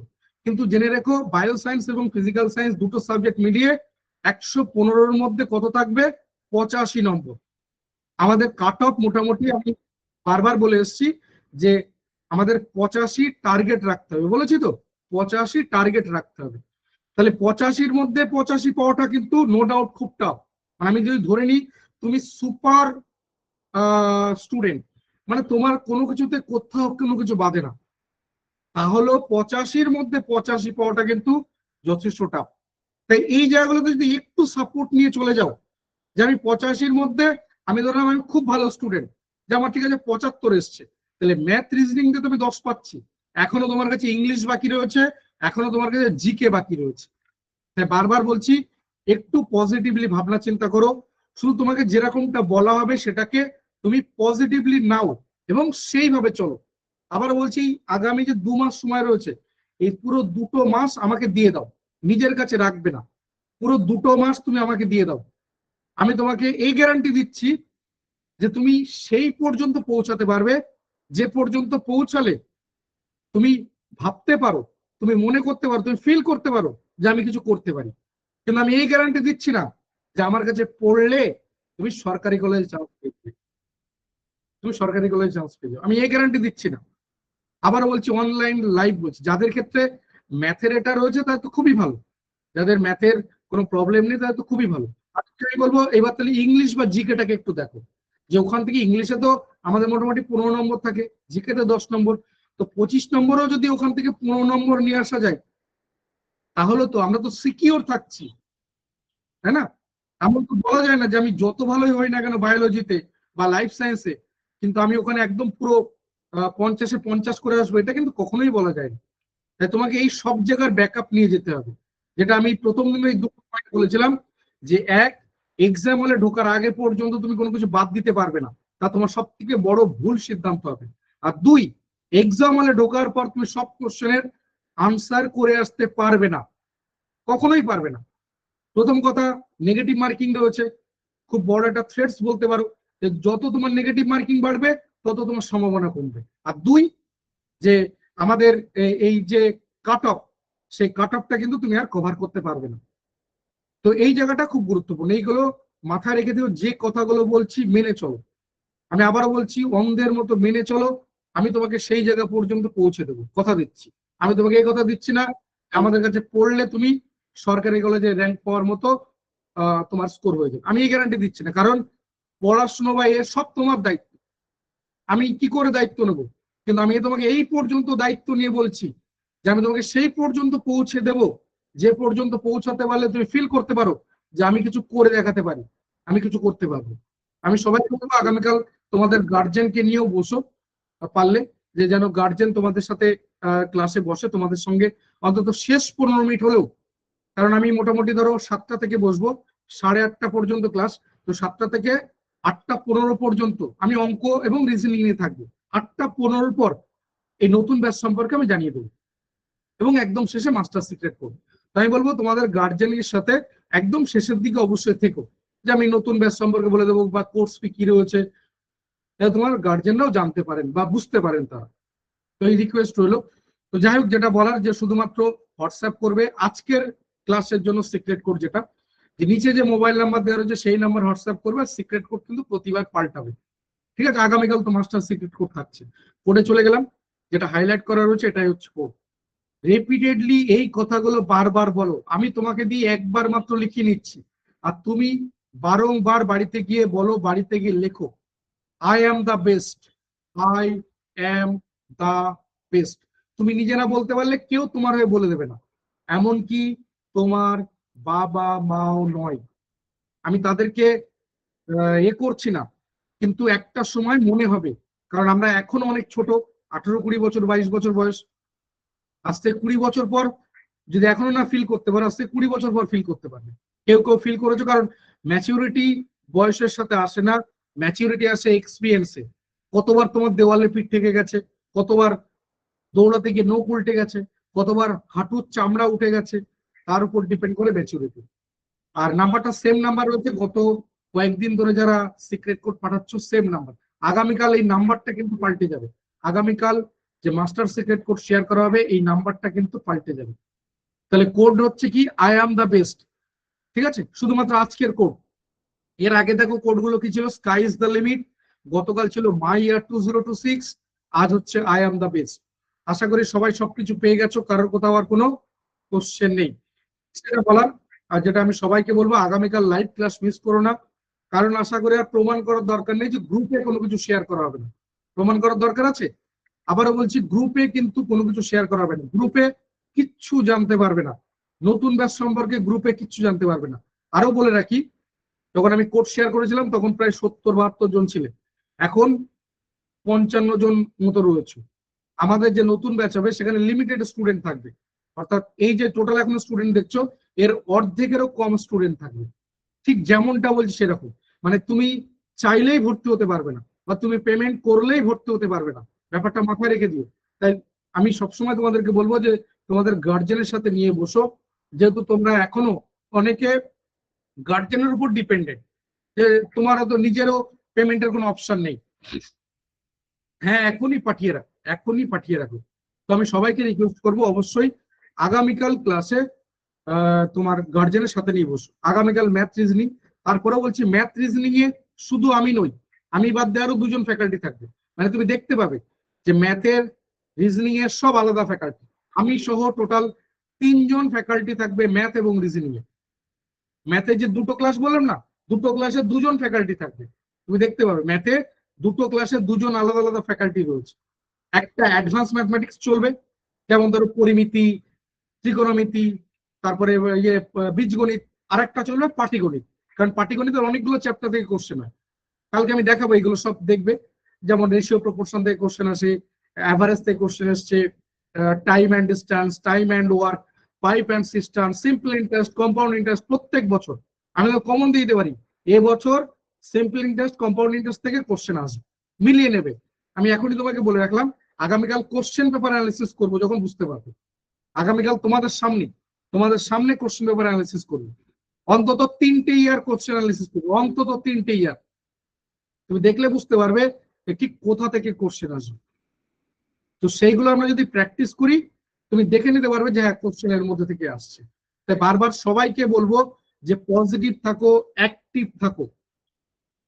আমি চাই যে কারণ তুমি যদি পরিশ্রম করতেই হয়, তাহলে আমি বলবো তোমার পুরোটা আমাকে দিয়ে দাও। এই 2 মাস নিজের কাছে কোনো কিছু রেখো না। হ্যাঁ, আগামীকাল সন্ধ্যে 7টা, মনে রাখবে আগামীকাল সন্ধ্যে 7টা থেকে আমি নিজে থাকবো, এবং আগামীকাল আমি সমস্ত কিছু লিখিত আকারে শেয়ার করে দেবো। সবাইকে রিকোয়েস্ট রইলো অবশ্যই গার্জেনের সাথে করে নিয়ে বসবে। আবার বলছি লিমিটেড স্টুডেন্ট থাকবে, এখনো যতজন রয়েছে তার হাফ স্টুডেন্ট এই ব্যাচে থাকবে। অর্থাৎ কখনো মানে এই যে তোমরা ফ্রি ক্লাস করছো, প্রায় 100 জন জয়েন করছে, এরকম গরুর গোয়াল হবে না, একদম লিমিটেড স্টুডেন্ট থাকবে। আর এই ক্লাসগুলোতে আমি আগেই বলেছি, আবারও বলছি, যে প্রথমত 2টো ফ্যাসিলিটি তুমি সাথে সাথে দেখতে পাবে। এক, যে তোমাদের মাইক্রোফোন বন্ধ থাকবে না, মানে তুমি আর এই কমেন্ট বক্সে কমেন্ট করার দরকার পড়বে না, তুমি সরাসরি লাইভ ক্লাসে কোশ্চেন করতে পারো। স্যার আরেকবার রিপিট করুন, স্যার এটা বুঝতে পারলাম না, স্যার এটা কেন হলো, তুমি সরাসরি কোশ্চেন করতে পারবে লাইভ ক্লাসে, স্যার তোমাকে লাইভে আনসার করবে। 2 নম্বর, নতুন ব্যাচে সিক্রেট কোড বলে কোনো কিছু থাকবে না। অর্থাৎ তুমি কোনো কারণে যদি লাইভ ক্লাস মিস করেও যাও, তার রেকর্ডিং বা স্টাডি মেটেরিয়াল তোমার জন্য থাকবে। স্টাডি মেটেরিয়াল বাংলা ইংলিশ 2টো ভাষাতেই থাকবে।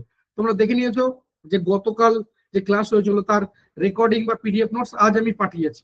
দেখো বায়োসায়েন্সের প্রত্যেকটা ক্লাস ঠিক ওই রকম স্টাডি মেটেরিয়াল থাকবে। মানে এমন না যে খুব একদম সবকিছু হচ্ছে, একদম টু দা পয়েন্টে যে জায়গাগুলো তোমাকে পড়তেই হবে।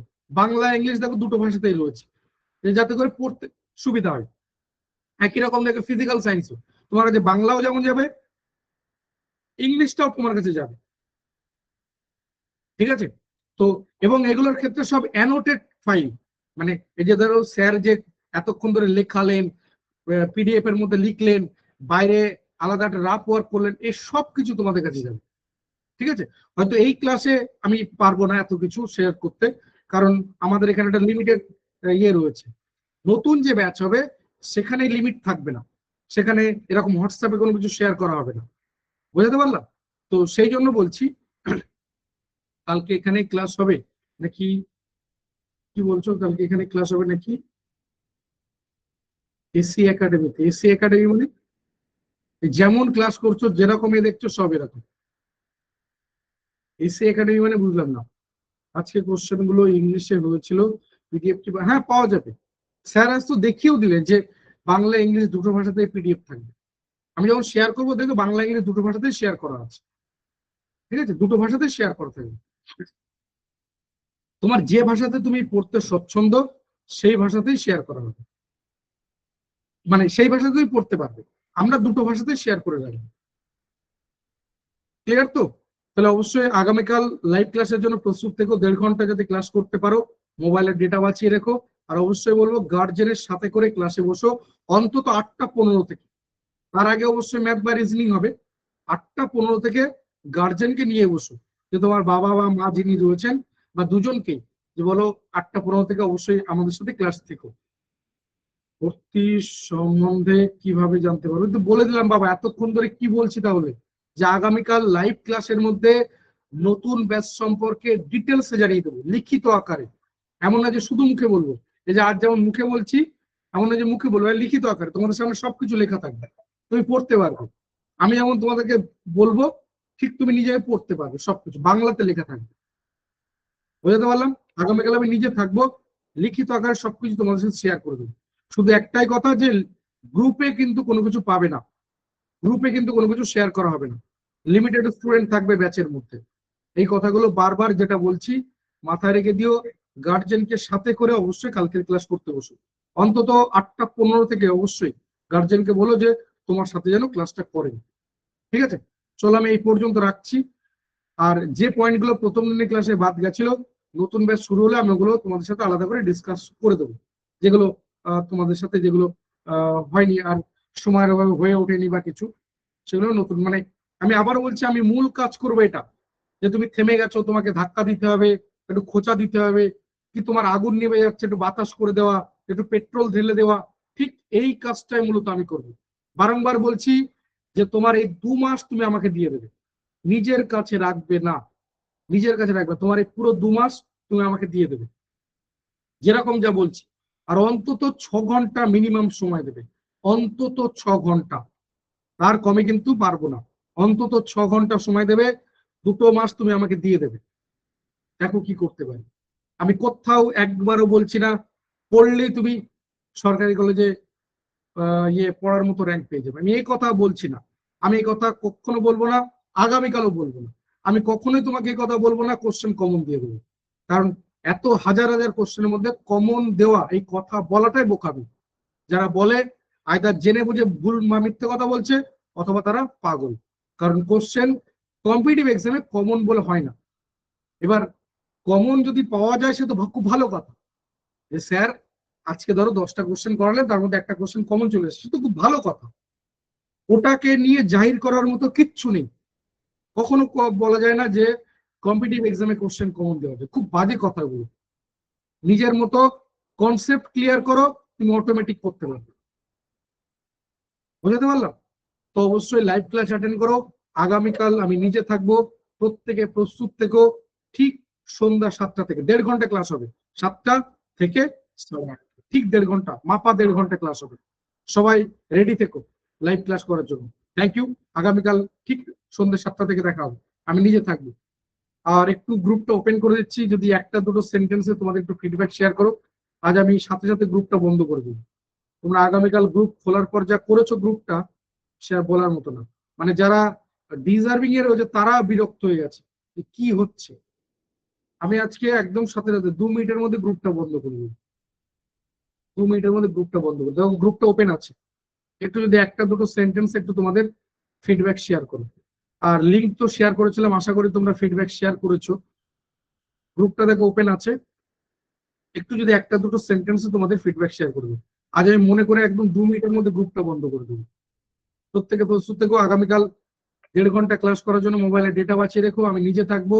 আবারও বলছি, লাইভ ক্লাসে কিন্তু কোনো কিছু জানতে পারবে না, গ্রুপে কোনো কিছু শেয়ার, মানে লাইভ ক্লাসে সবকিছু জানতে পারবে, গ্রুপে কিন্তু কোনো কিছু শেয়ার করা হবে না। বারবার এই কথাটা বলছি।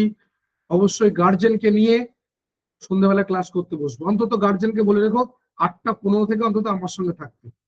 ঠিক আছে, লিমিটেড নাম্বার স্টুডেন্ট থাকবে। চলো আগামীকাল দেখা হচ্ছে। থ্যাংক ইউ সবাইকে, ভালো থেকো, গুড নাইট।